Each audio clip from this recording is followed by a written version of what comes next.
विचार केला होता की मी माझ्या जीवनातलं काही करत नाही, ती शक्ती सगळं करते, म्हणजे माझ्याकडून करवून घेतात. काल तुम्हाला सांगितलं किंवा आताही प्रवचन माझ्याकडून महाराज करवून घेतात. तर मी अशी शंका की महाराज करतायत प्रवचन, तुम्ही ऐकताय ना, तुमच्यात महाराज बसून ते प्रवचन ऐकताय. ते सगळं ब्रह्मांड जो चालवतो तो ब्रह्मांडातल्या सगळ्या गोष्टी चालवतो, सगळ्या गोष्टी. एक फार सुंदर गीतेतला श्लोक आहे, फार महत्वाचं आहे, अगदी लक्षात घेऊन ऐकावं. म्हणजे तुमचे दैव वगैरे बद्दलचे जे निरनिराळे भ्रम आहेत ना ते दूर होते. ईश्वर सर्व भूतानां हृदयेषे अर्जुन तिष्ठति. सगळ्या भूतांच्या हृदयात, भूत म्हणजे निर्माण झालेलं, भव म्हणजे निर्माण होणारं, हे लक्षात ठेवा. त्यामुळे काय की हे जे सगळे कण सुद्धा निर्माण झाले, प्राणी निर्माण झाले, त्या सगळ्यांच्या हृदयात मी आहे. आता बाकी कळतात, म्हणजे बाकी मुंगी असेल तिला सुद्धा हृदय असलं पाहिजे, ते विषाणू त्याला सुद्धा हार्ट असलं पाहिजे. पण निर्जीव जे आहे त्याला हृदय कसं? अरे न्यूक्लियस आहे, तो प्रोपेलिंग फोर्स आहे, तो ग्राइंडिंग फोर्स आहे, ते सेंटर नाही आहे. हे सेंटर कसं एकदा टाकलं वरतून काढलं, okay, it is not a centre. Nucleus हे जिवंत आहे. न्यूक्लियस प्रत्येक पेशीला आहे आणि प्रत्येक अणूला आहे. आपण म्हणतो ना न्यूक्लिअर एनर्जी का म्हणतो नाही, म्हणजे ते जिवंत आहे, चैतन्य आहे त्याच्यात, ते त्याचं हृदय. दगडाच्या कणात सुद्धा कण घेतला ना तरी त्याच्यात हृदय येतं. आपल्याला फिजिक्समध्ये एक सोपा सिद्धांत आहे, बायपोलॅरिटी. म्हणजे आता एवढा मी घेतला चुंबक, इथे काय नॉर्थ आणि इकडे साऊथ असे दोन पोल्स आहेत, ते माहिती आहे. मध्ये तोडला, इकडे नॉर्थ आहे, इकडे साऊथ आला, आणखी तोडला, नॉर्थ आहे, साऊथ आला. मी एवढं जरी चुंबक केला तरी त्याला नॉर्थ अँड साऊथ असलं पाहिजे, otherwise it is not a magnet, it is just a particle. तसं आता तुम्हाला सांगितलं तसं कितीही लहान कण केला तरी त्याला हृदय आहे, आणि त्या हृदयात मागे एक उदाहरण सांगितलं तुम्हाला. 2 टन मोठा दगड आणला, काळा पाषाण, आणि गोव्यातच त्याची मूर्ती केली गणेशाची. ती मूर्ती गणेशपुरी म्होपसा, अत्यंत भव्य मंदिर झालंय, मूर्ती खूप मोठी आहे, ती केलेली. तो जो होता कलाकार, मूर्तिकार, मुलांनी काही त्याला आम्ही मुलांना कलाकारांना भेटायला जाऊया, तुम्ही प्रश्न विचारा त्यांना. 2 टन मधला 1 टन दगड बाहेर काढला तेव्हा गणपती झाला, नाही तर गणपती झालाच त्याचा. मग तो कलाकार म्हणतो त्या दगडात गणपती होता, मी बाजूचा दगड दूर केला, हे लक्षात ठेवा. म्हणजे शिक्षकांनी आणि पालकांनी ठरवलं पाहिजे, माझ्या मुलात काहीही होण्याची शक्यता आहे. दगडातून जर निरनिराळ्या मूर्ती निघतात तर माझ्या मुलातून काय काय निघू शकेल, सगळं निघू शकेल. त्यामुळे काय की त्याला विचारलं की पहिला मोठा दगड होता, तुम्हाला मुकुट करायचा आहे, तर त्याच्यावर एवढा दगड तुम्ही काढून पोटाच्या तिथे कमी दगड काढावा लागतं की नाही. पण मुकुटाच्या ठिकाणी समजा एवढा दगड काढला तर त्यात गणेश होईल का होणार नाही. पण त्याचा मुकुट करताना तुकडा काढला, आता एवढा उरला, त्याच्यात गणेश होईल का होणार नाही. परत मुकुट करताना काढला, एवढा तुकडा उरला, त्याच्यात गणेश होईल का, होईल, आणखी होईल का, होईल होईल होईल होईल होईल. मुलं प्रश्न विचारतात की एक पार्टिकल, एक कण असेल तर त्याच्यात गणेश होईल का. म्हणाला अजून तेवढी आम्हाला इन्स्ट्रुमेंट्स नाहीये, हे लक्षात ठेवा. ती जर झाली, आता नॅनो टेक्नॉलॉजी वगैरे आपण म्हणतो, आणखी बारीक गेल का मी त्याच्यातूनही गणपती तयार करतो. आता पार्टिकलही उरला नाही तर काय करणार, त्यावेळेला ते म्हणाले आम्ही नमस्कार करणार, कारण तो खरा गणेश आहे, निर्गुण निराकार ओंकार रूप. कारण जोपर्यंत माध्यम आहे तोपर्यंत साकार गणेश येणार आहे, त्यातून काहीच नाहीये. मग मी नमस्कार करतो म्हटला, कारण तो खरा गणेश आहे, हा खोटा गणेश नाही आहे. पण गणेशाची मूर्ती आहे, तो अमूर्त गणेश आहे आणि हा मूर्त गणेश आहे. मूर्त म्हणजे सगुण, साकार, देह, आकृती, हे सगळं गणपतीला येते. आणि त्याचं आपण वर्णन करतो, पोटाचं करतो, सुपासारखे काम, याच्यासारखी सोन. लहान मुलांच्या कवितात सुद्धा वर्णन असतं. निर्गुणाचं काय वर्णन करणार, तो दिसतच नाही, पण आहे. मग त्याचा अनुभव घ्यायचा असतो, त्याच्यासाठी ज्ञान, नाम, अनुसंधान, 3 गोष्टी आहेत. नाम हे त्याच्याशी एकरूप होता येतं, ध्यान करत त्याच्याशी एकरूप होतं, आणि अखंड अनुसंधान. तो गणेश आहे, तो दिसत नाही, ती देवी आहे जे दिसत नाही, तो राम आहे जो दिसत नाही पण आहेच आहे, तो हे सगळं जग चालवत आहे. अनंत कोटी ब्रह्मांड नायक आपण संतांना म्हणतो का, कारण संत आपल्याला दिसतात. साईबाबांना लोकांनी बघितले तेव्हाही स्लोगन आले, म्हणजे अनंत कोटी ब्रह्मांड नायक राम का नाही म्हणायचं, अनंत कोटी ब्रह्मांड नायक हनुमान का नाही म्हणायचं आहे ना. त्यांच्याकडे ती अल्टिमेट शक्ती आहे, ते सगळे अनंत कोटी ब्रह्मांडाचं नायकत्व किंवा पालन करतात, रक्षण करतात. हा तो भाव आहे. म्हणून ईश्वर सर्व भूतानां हृद्देश, देश म्हणजे जागा, तिष्ठत, मी तिथे असतोच असतो. पुढे काय सांगतात, रामयन, पण मी माझ्या मुलांची खेळ. आजोबा निरनिराळे खेळ खेळतात, वस्तू लपवून दाखवतात. एक खेळ तर आई करते, मला तो खेळ आवडतो, तो खेळ नाही आहे पण त्याचा खेळ बनतो. जरा आई दूर जायला लागली की पोर रडायला लागली, आणि तिला तर मागच्या अंगणात हे घालायचे कपडे. मूल काही येणार नाहीये, फक्त त्याला आई दिसली पाहिजे. मुलाला कळतं ते रंगत कुठपर्यंत येणार आहे, मला दूर जाऊन कपडे घालायचे किंवा वरती जाऊन कपडे घालायचे. मुलाला नेणं शक्य नाहीये तिथे. त्यावेळेला ती म्हणते मी आहे हा, मी आहे हा, मी आहे हा बाळा, मी आहे हा. असं करत करत ती सगळी कपडे घालते. हळूच त्याच्या मागे उभं राहते, बाळा मी नाही हा, रडतं बाळ, बाळ रडायला लागतं. खरं म्हणजे आता ती जवळ आहे, इतका जवळ परमेश्वर आहे, पण आपण तो पाहत नाही. भ्रमयंत्रण, मी भ्रम निर्माण करतो आणि त्या भ्रमातून गुरु बाहेर काढतो. ते दासबोध वगैरे सगळे गुरु आहेत, भ्रमातून बाहेर काढतात. भ्रामयनचे दोन अर्थ आहेत. एक भ्रमण, आपण सगळं परिभ्रमण करत असतो ना, इकडे जातो तिकडे जातो तिकडे जातो, भ्रमण. हे भ्रमण. आणि भ्रामयन म्हणजे भ्रम. मी भ्रम निर्माण करतो आणि त्याला मला शोधण्यासाठी इतक्या ठिकाणी पळवतो, भागवतो, दमवतो, थकवतो. पण त्याला शेवटी कळतंय कशाला, कुठे शोधीशी रामेश्वरन, कुठे शोधीशी काशी. तुला उपयोगच काय, देव असोनी उषाची, काय तुला उपयोग आंधळ्या, देव असोनी उषाची. कारण तुला देव फक्त मूर्तीतला पाहिजे आहे, म्हणून तू जगन्नाथपुरीला जाणार, बरोबर आहे ना. तोच विष्णू तुला बघायचा आहे का, तिथं तो गणेश आहे, तीन नाही भाऊ आहे, सुभद्रा, बलराम आणि कृष्ण. तोच कृष्ण वृंदावनात बघायचा, गेलं पाहिजे, मथुरेला गेलं पाहिजे.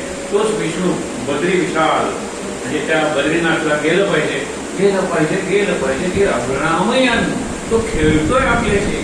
अजूनही आपल्याला कळत नाहीये. मनाच्या श्लोकातला सुंदर श्लोक आहे की तुम्ही ज्या वेळेला फिरता, शिणावे परी नातुडे हित काही, बहु हिंडता सौख्य होणार नाही किंवा देव सापडणार नाही. देवाचा अनुभव हिंडता. आता तर आपण एवढे हिंडायला लागलोय आणि सगळ्यात जास्त हिंडतात हे ज्येष्ठ नागरिकात, कारण त्यांना कमी किंमत असते म्हणून ते दुप्पट प्रवास करतात. दुप्पट प्रवास, जिकडे तिकडे यांची लुडबुड आहे. या सगळ्यांना प्रेफरन्स पाहिजे. आम्ही नाही का, आम्ही नागरिक आहोत, ज्येष्ठ दिसत नाही का वगैरे वगैरे त्यावेळेला. आणि नंतर कलर ब्लाउज वगैरे अभितमय जवान हो. तुम्ही केसरीच्या वगैरे ट्रॅव्हल्सला जा, त्यांचे जे काही गेट टुगेदर्स असतात तिथे सगळे जवान गुंड दिसतात. ती तिकडून म्हणत असतील चांगली दिसताय हा, त्या लगेच फुलला. दुसऱ्या दिवशी दुसरा कलर. ते किती खोटं आहे. ते मला माहित आहे खोटं आहे, माझ्या रंगाचा, माझ्या केसाचा रंग हा खोटा आहे म्हणून. रामायण मला भ्रम निर्माण करतोय. भ्रम म्हणजे मृगजळ. मगाची काल शब्द होता मृगजळ, की त्या मृगाला वाटतं हरणाला की तिथे पाणी आहे, त्याला तहान लागलेलं आहे, वाळवंट आहे. तिथे गेल्यानंतर त्याला कधीतरी पाणी पुढे गेलं नाही, ते पुढे जातं, रक्त ओकून मरतं. मरेपर्यंत ते पुढे जातं, कारण मृगाला एवढी बुद्धी नाही आहे की तो आभास आहे, इल्युजन आहे, तो भ्रम आहे, तो खरं नाही आहे. 2-3 मृगजळ गेल्यानंतर मला कळलं पाहिजे की नाही, किंवा दोघा तिघांच्या अनुभवावरून मला कळलं पाहिजे की नाही ते मृगजळ धावायचं नाही आहे, पण नाही करत. म्हणून यंत्रारूढ आहे. आपल्याला त्यांनी यंत्रारूढ म्हणजे देह नावाच्या यंत्रावर आपण आरूढ नाही का झालो आणि नुसतं कमी पडलं. म्हणून तुम्ही बारीक विचार करा. विचाराला मुद्दा देतोय. विश्वामित्राला सगळ्या ऋषींनी प्रत्येक सृष्टीचा त्याचा प्रयोग बंद करायला लावला, कारण फार भयंकर होणार आहे. त्यांनी काय केलं, ताऱ्याला तारे, सूर्याला सूर्य, चंद्राला चंद्र, प्रत्येक सृष्टी निर्माण केली. आपल्या तपश्चर्याच्या बरोबर तू थांब. आणि त्याच्या बळावर तो काय करत होता, माणसाला जिवंत यज्ञाचा जो धूम असतो त्याच्यावर बसवून तो स्वर्गात पाठवणार. तो स्वर्गापर्यंत पोहोचला. त्रिशंकू आपण म्हणतो त्याला इंद्र वगैरे खाली दाबलं. विश्वामित्र वर दिसत आहे, तो विचारामध्येच राहिला आणि त्यांनी सांगितलं की याची प्रतिसृष्टी आपल्याला जे तारे वगैरे सगळे दिसतात ना, आता आपण नेहमीच म्हणतो we are not alone in the universe. आपल्याला शोध आहे आपल्या भावंडाचा कुठल्या तरी ग्रहावर असं असेल की नाही. विश्वामित्रची प्रतिसृष्टी आहे ती. त्यांनी बंद केला नंतर प्रयोग, पण पाश्चात्य देशाने हा प्रयोग सुरू केला. डोळ्याची शक्ती कमी झाली, चला हे वापरा. आता हे वाईट दिसतंय, लेन्स वापरा. लेन्स अवघड आहे. लेझरने आपण प्रत्येक 10 वर्षांनी 5 वर्षांनी तुमची हेच बदलूया ना. लेंथ, फोकल लेंथ जो डिफेक्ट आहे तो काढून टाकूया. हात आणि मोठे क्रेन तयार केलं. Crane is extended hand. माझे पाय आहेत ना ते 4 पाय करून गाड्या बनवल्या. मासा कसा होतो म्हणून आम्ही सबमरीन आणि शिप्स बनवल्या. पक्षी कसे उडतात म्हणून आम्ही विमानं बनवली, रॉकेट्स बनवली. काय थांबतोय कुठे म्हणून हे अत्यंत वाईट आहे. हे विचारवंतांना कळायला लागलेलं आहे. अमेरिकेतल्या विचारवंतांना कळायला लागलेलं आहे. पण अमेरिकेला आता वाटायला लागलेलं हे विधान तुम्हाला पटणार नाही. आपण खरंच बेपत्ता देश आहे ना, पत्ता हरवलेला देश. We have lost our address. परवा सांगितलं होतं ना की वेस्टच्या मागे लिहिलं होतं, don't follow me, I am lost. Don't follow me, I am lost. I am lost myself. मला दिशा सापडत नाही, मला करिअर सापडत नाही, मला धंदा सापडत नाही. मी सगळीकडे अयशस्वी झालेला आहे. माझ्या मागून येऊ नका, आय एम लॉस्ट. हे अमेरिकेचं तत्व झालेलं आहे. लोकांना पटत नाहीये. अजून वाटते की हे आहे ते आहे ते आहे सगळं चांगलं आहे. ग्रीन कार्डासाठी पहिल्यांदा आई बाप मरतात, नंतर ती मुलं मरतात आणि ज्यावेळेला आई बाप मरायला पोचली की रडतात, कशाला ग्रीन कार्ड देवलं. त्यासाठी वाटते तितके पैसे द्यायला ते काय एजंट्सना. विचार करा तुम्ही विचार करा. पुन्हा पुन्हा म्हणतोय रामयन सर्वभूतानी यंत्रारूढानी. मग तुम्ही यंत्र आहात ना, मग फ्युएल कुठलं आहे तुम्हाला? माया हे फ्युएल आहे. काय सुंदर आहे लक्षात. यंत्रारूढानी माया. हे डिझेल वापरत नाही, पेट्रोल वापरत नाही, एक माया निर्माण करतो. म्हणजे जे नसतं तसं दिसतं आणि असतं तसं दिसत नाही. ही माया आहे. आपल्याला कळतं बऱ्याच वेळेला की ही खरी संपत्ती नाही आहे, तरी आपण संपत्ती जमत जातो. मला कळतं की माझी सत्ता ही अनिश्चित आहे, तरी सुद्धा मी सत्ता करण्यासाठी वाटेल ते करायला तयार असतो. मला माहित आहे दुसऱ्याच्या अनुभवावरून, माझ्या स्वतःच्या अनुभवावरून, पण रिअल हेल्थ काय आहे, खरा आनंद कशात आहे, खरी मुक्ती कशामुळे मिळते, हेच मला कळेन असं झालंय. पुढचा शब्द तम एव, त्यालाच शरण जा.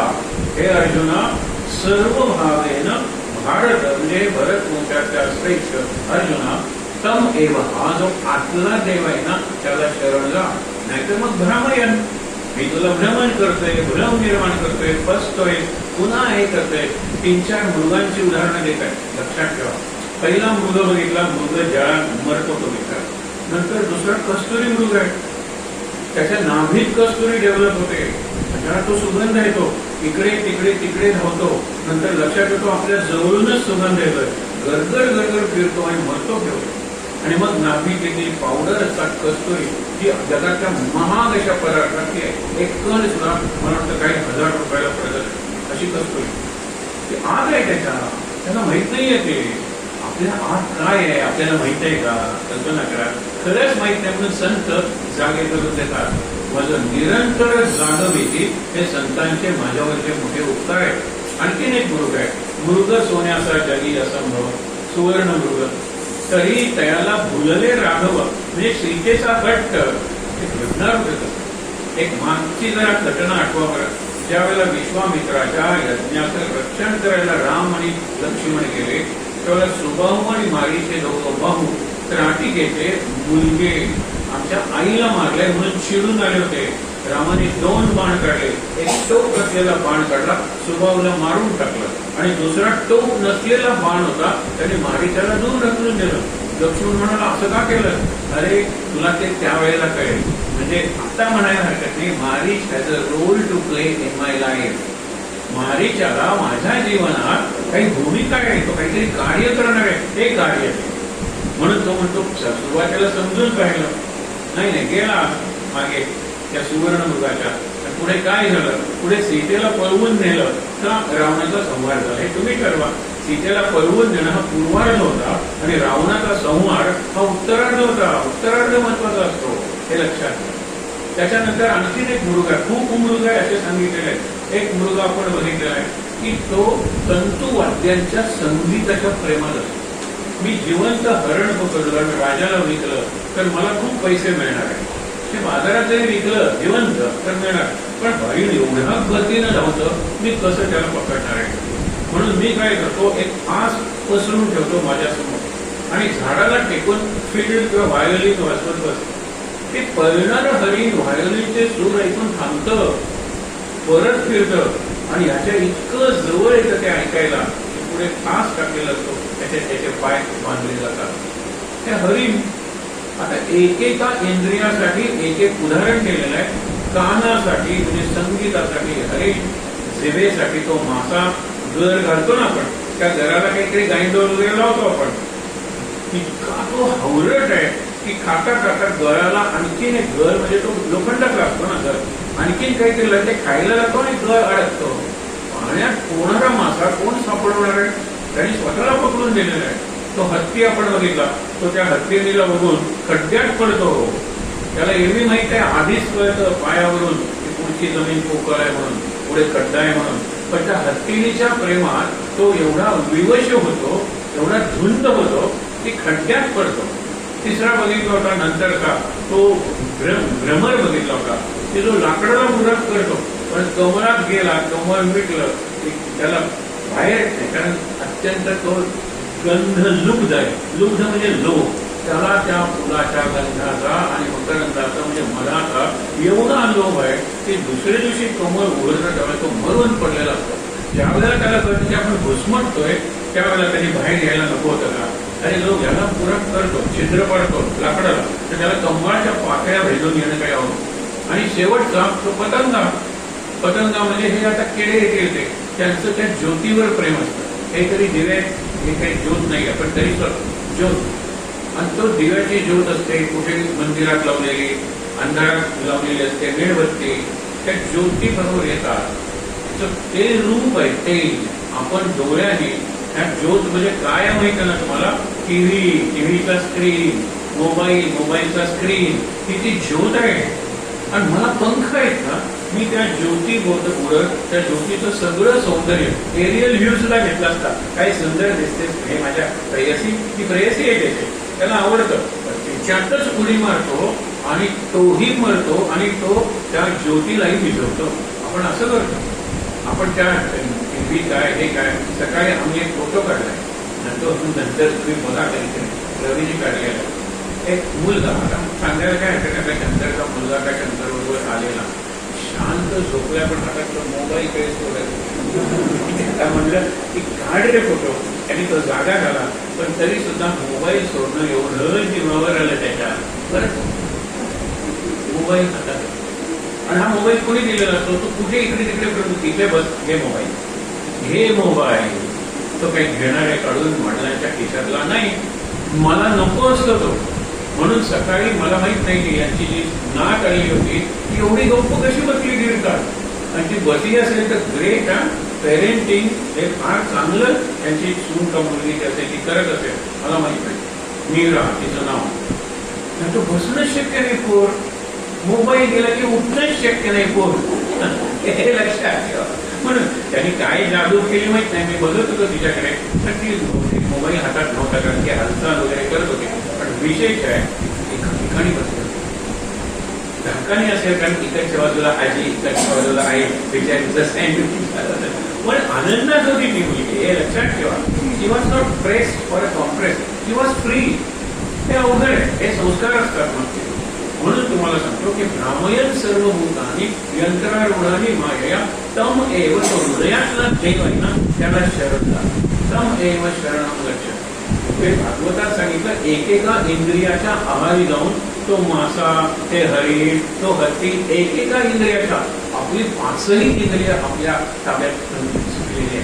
आपल्याला परफ्यूम मध्ये इतके परफ्यूम लागतात, परफ्यूमचं केवढं मार्केट आहे, अब्जावधी डॉलर्सचं जगात मार्केट आहे, आणि त्याचा लार्जर चंक भारतात परफ्यूम ना. कानाच्या बाबतीत काय सांगू, हे या प्रकारचा आहे का, त्या प्रकारचा आहे का, निरनिराळ्या प्रकारचे. हल्ली बँड नावाचा जो प्रकार आहे आणि ते थायलंडचा बँड, कोरियाचा बँड, हे मुलं ऐकत असतात. संगीताला काही मर्यादा नाहीये. कानावर किती असॉल्ट म्हणजे हल्ला होतो विचार करायला पाहिजे. डोळ्यांवरचं तर मी तुम्हाला सांगितलं. आणि टीव्ही वगैरे ऑडिओ व्हिज्युअल आहे म्हणजे कानावर आणि डोळ्यांवर दोन्हीवर परिणाम होतो. किती खातो आपण गरज नसताना. दररोज निदान 1 ते 2 हॉटेल एकाच मोठ्या रस्त्यावर परवरीला आणि पुण्याला निघतात. पूर्वी काय होतं की 2 वर्ष थोडा थांबवलं लागेल ना गिऱ्हाईक येण्यासाठी. आता 2 तासात गिऱ्हाईक येतं.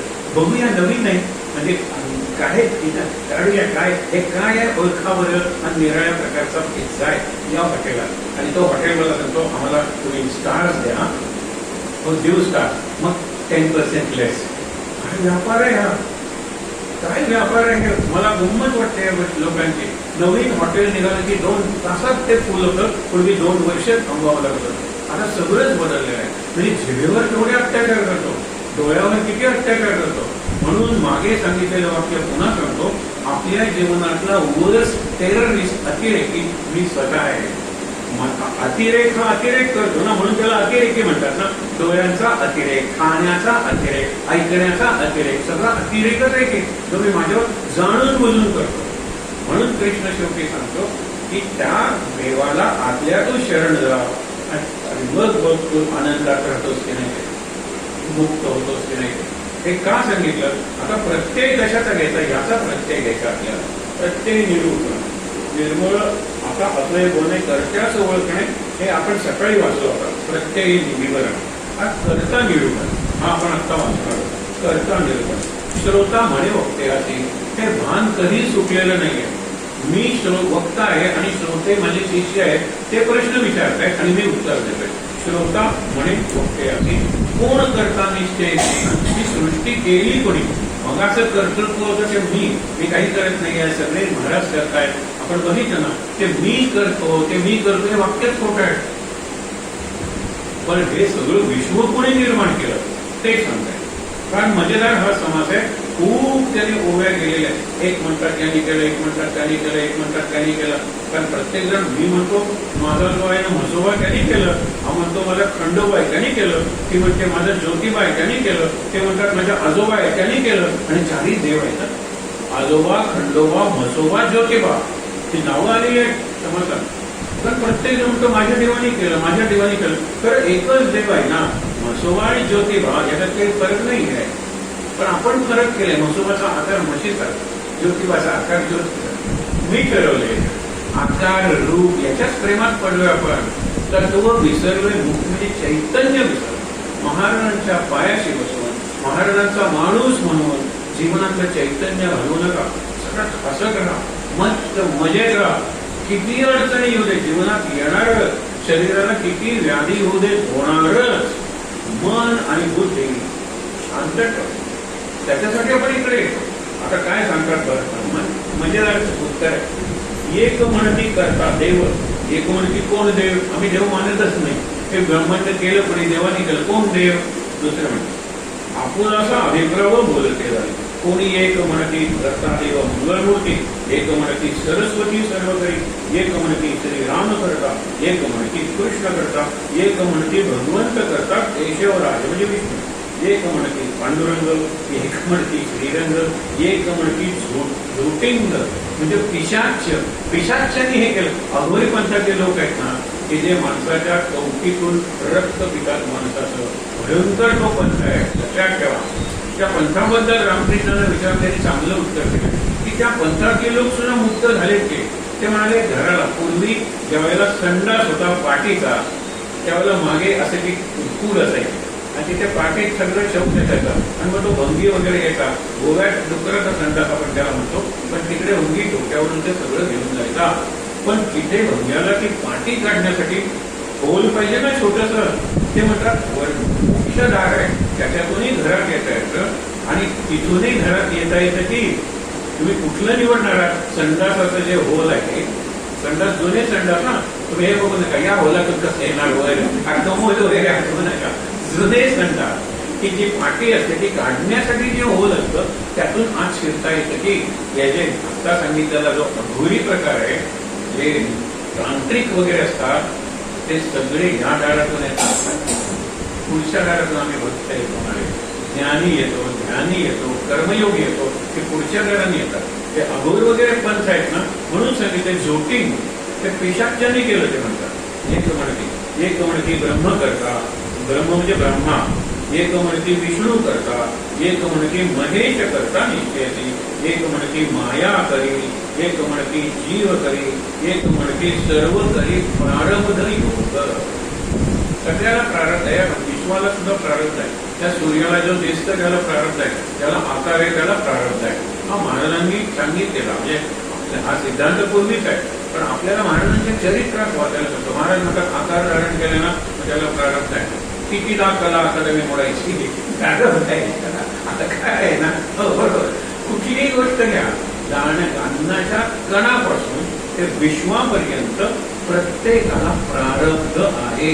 आणि ते प्रारब्ध घडवतं असं काही जण म्हणतात. ते विश्व कोण घडवतं? विश्वातल्या घटना कोण घडवतं? ज्याचं त्याचं प्रारब्ध, ज्याचं त्याचं प्रारब्ध. पुढे बघा काय सांगितलं आहे. प्रारब्ध योग ऐसा कर्त्याचा विचार पुरता भरला बाजार, पुस्ताने पुरता भरला बाजार. आता कोणाचे उत्तर खरे मानावे?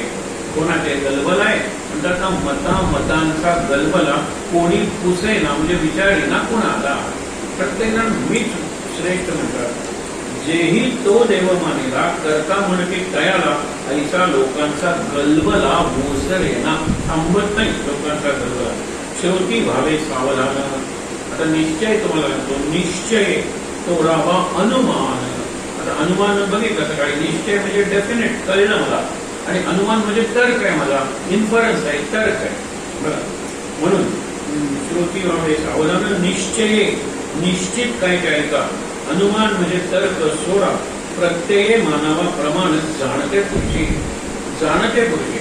एक लक्षात ठेवा की वडील यम तो यक्षाच्या रूपात आणि युधिष्ठिर मुलगा त्या यमाचा त्यांचा संवाद आहे. त्याला यक्ष प्रश्न म्हणतात. त्याच्यात त्यांनी एक प्रश्न विचारलेला आहे.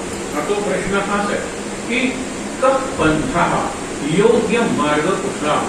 ते म्हणाले योग्य मार्ग कुठला म्हणल्यानंतर मी 4 पुस्तकं वाचली, त्याच्यात मला 5 मार्ग दिसले. माझा गोंधळ म्हणजे कन्फ्युजन वाढलं. म्हणून मी विद्वानांच्याकडे गेलो. 2 विद्वानांच्याकडे गेल्यानंतर त्यांनी 10 मार्ग सांगितले. माझं कन्फ्युजन आणखीन वाढलं. मग शेवटी मी काय ठरवलं की मी जीवनात जे यशस्वी झालेले आहे, मार्गाने जाऊन जे महापुरुष झालेले आहे, त्यांचं जीवन कसं होतं याचा विचार करून मी ठरवलं महाजनो येन गता सुपंथा. महाजन म्हणजे महापुरुष, महामानव. देवळाचे महाजन नाही, हे लक्षात ठेवा. हे महाजन आहे. महाजनो येन गता, ज्याकडे गेले सुपंथा. आता मागे मी तुम्हाला उदाहरण दिलं होतं. मला क्रिकेट खेळायचंय, तर मी सचिन तेंडुलकर ज्या मार्गाने गेलो त्याच मार्गाने जाईल. आता सध्या त्याचे मोडायला नवीन एक प्लेअर आलेला आहे विराट नावाचा, बरोबर. तो जितका नम्र होईल ना जितका तो सचिन बरोबर त्याची तुलना होती. नाहीतर आकडेचे रेकॉर्ड मोडेल, पण शेवटी म्हणते सचिन इज सचिन.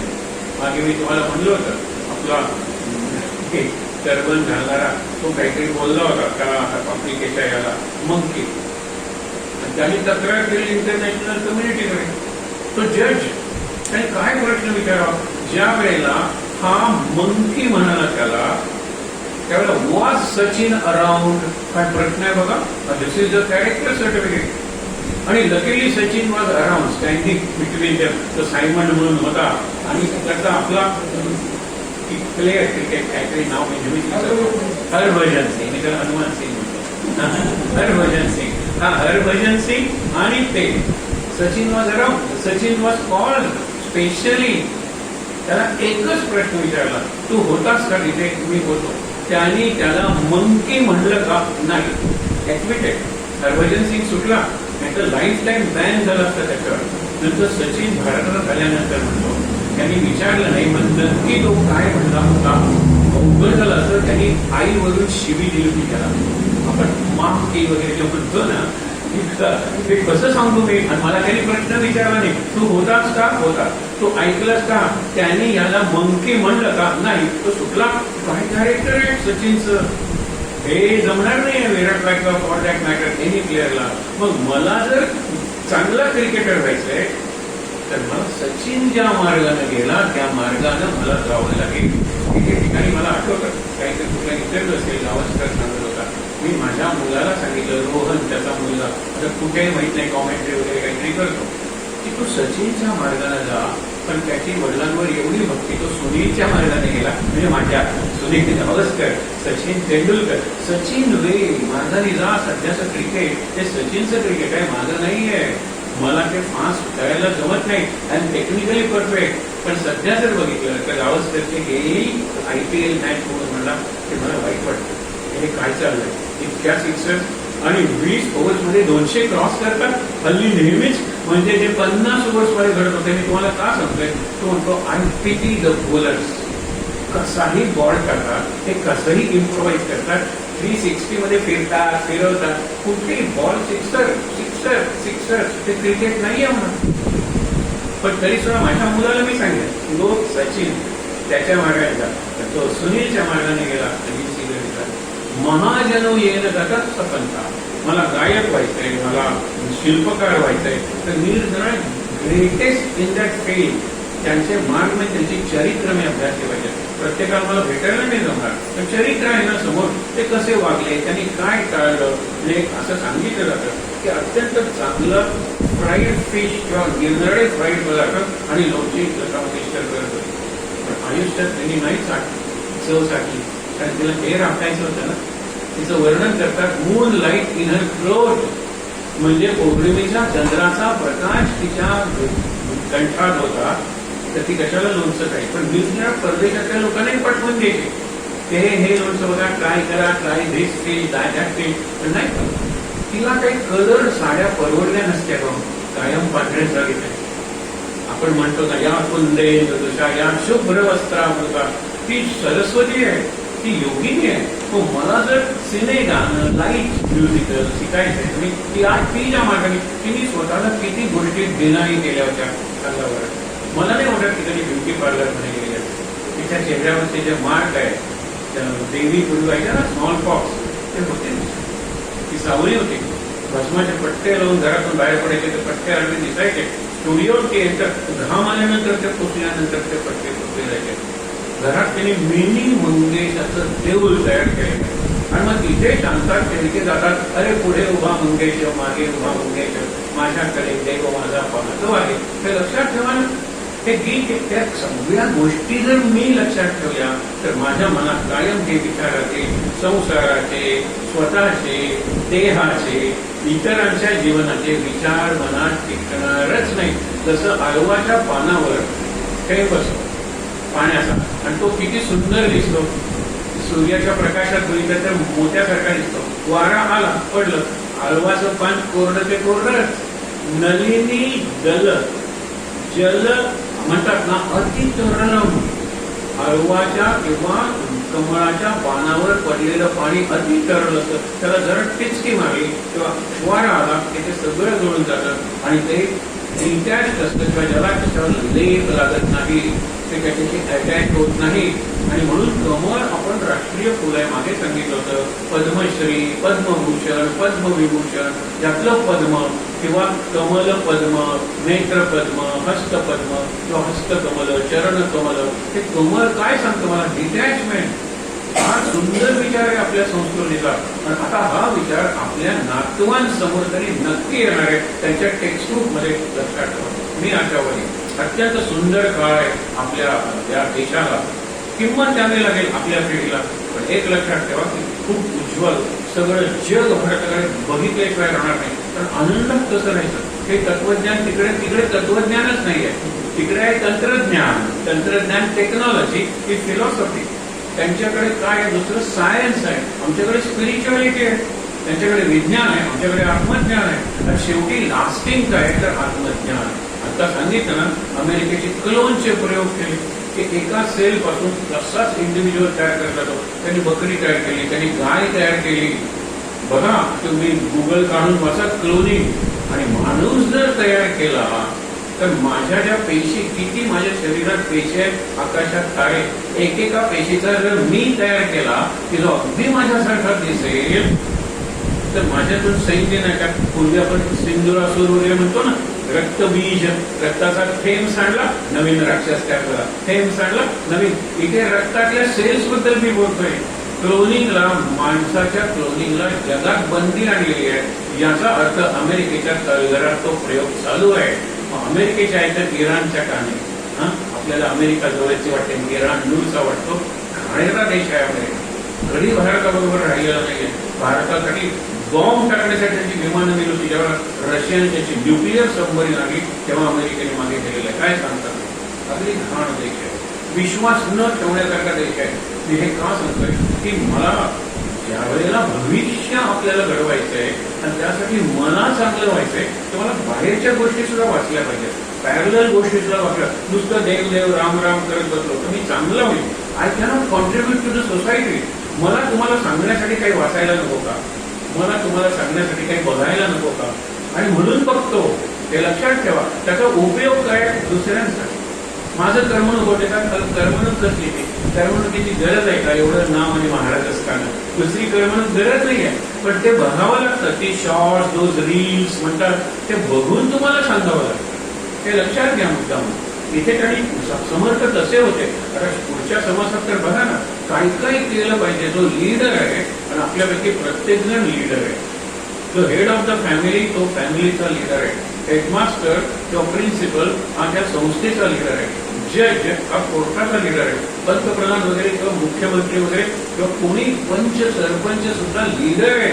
आणि तसं बघायला करतात, I have to lead myself. हे चुकतोय आपण. We are leading others, I am misleading my self.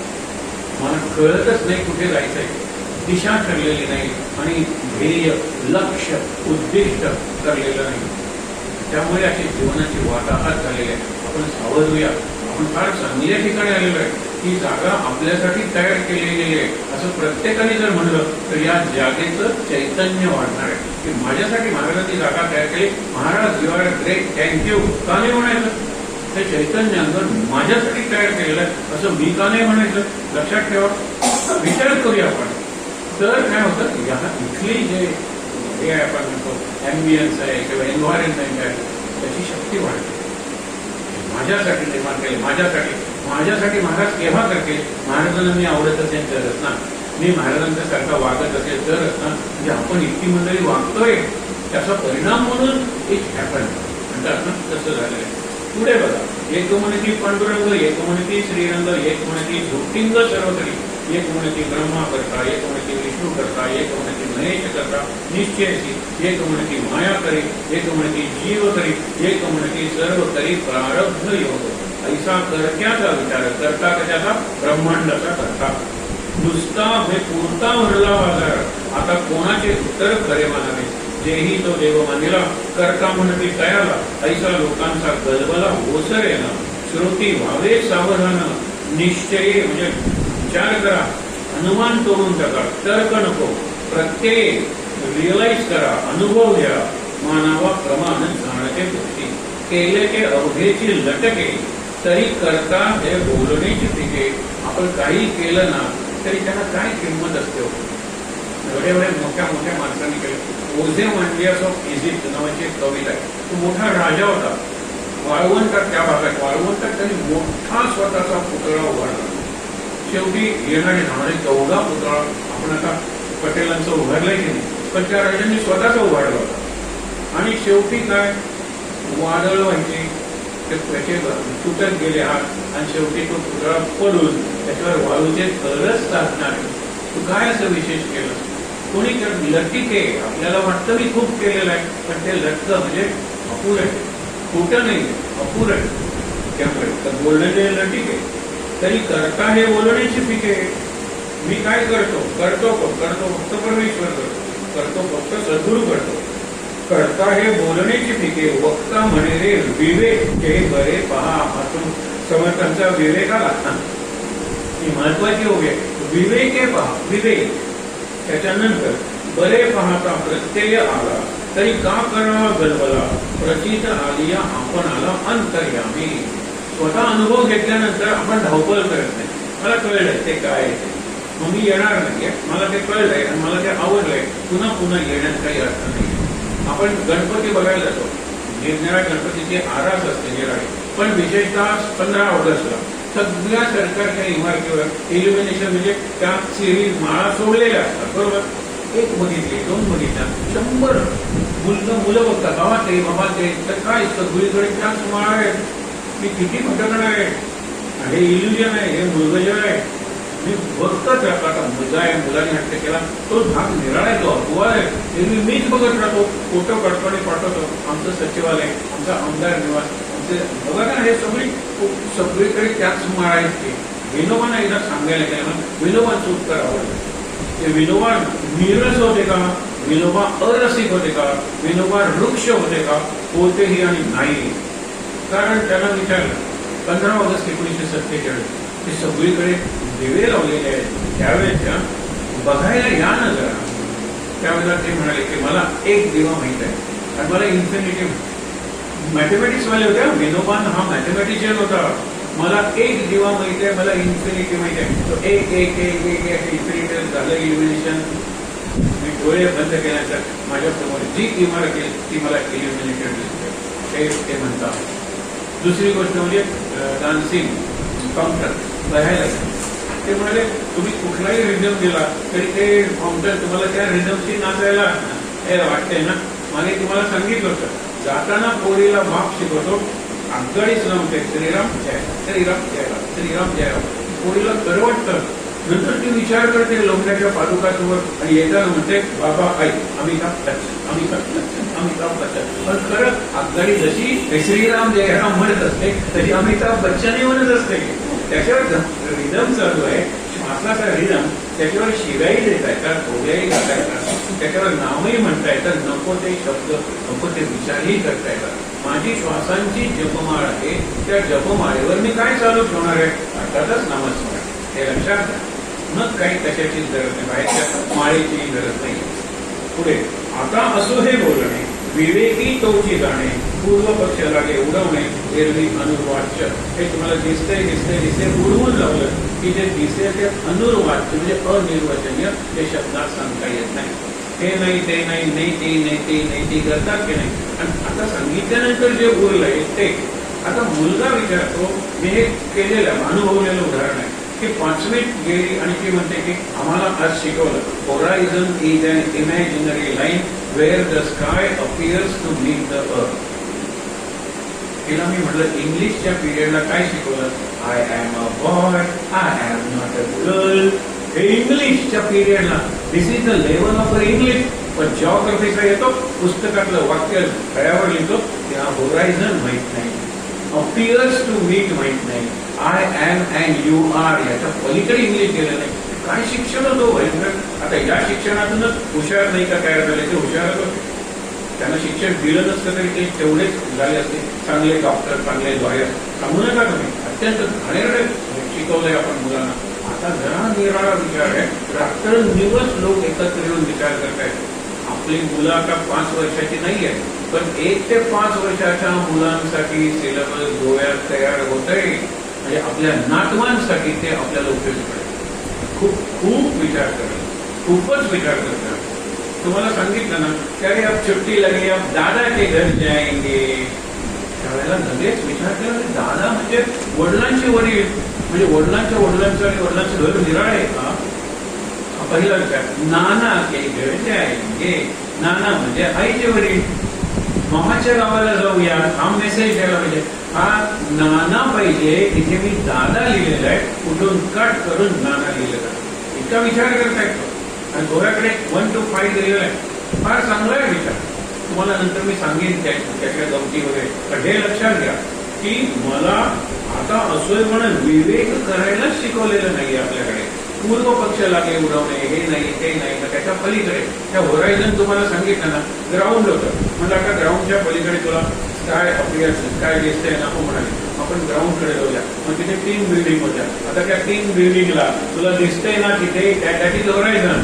आपण त्या 3 बिल्डिंगच्या टेरेसवर जाऊया. मग आगोवाट वगैरे दिसायला लागलं ते होरायझन. म्हणलं तिथे जर आपण गेलो तर ते पुढे जाईल, कारण horizon is an imaginary line. त्याला इमेजिनरीचा शब्द कुठे म्हणतात, फक्त ती काल्पनिक आहे, पण ती आहे ना क्षितिज, आपण मराठीत म्हणतो क्षितिज सतत पुढे असतं आणि मला ते पुढे बोलवत असतं.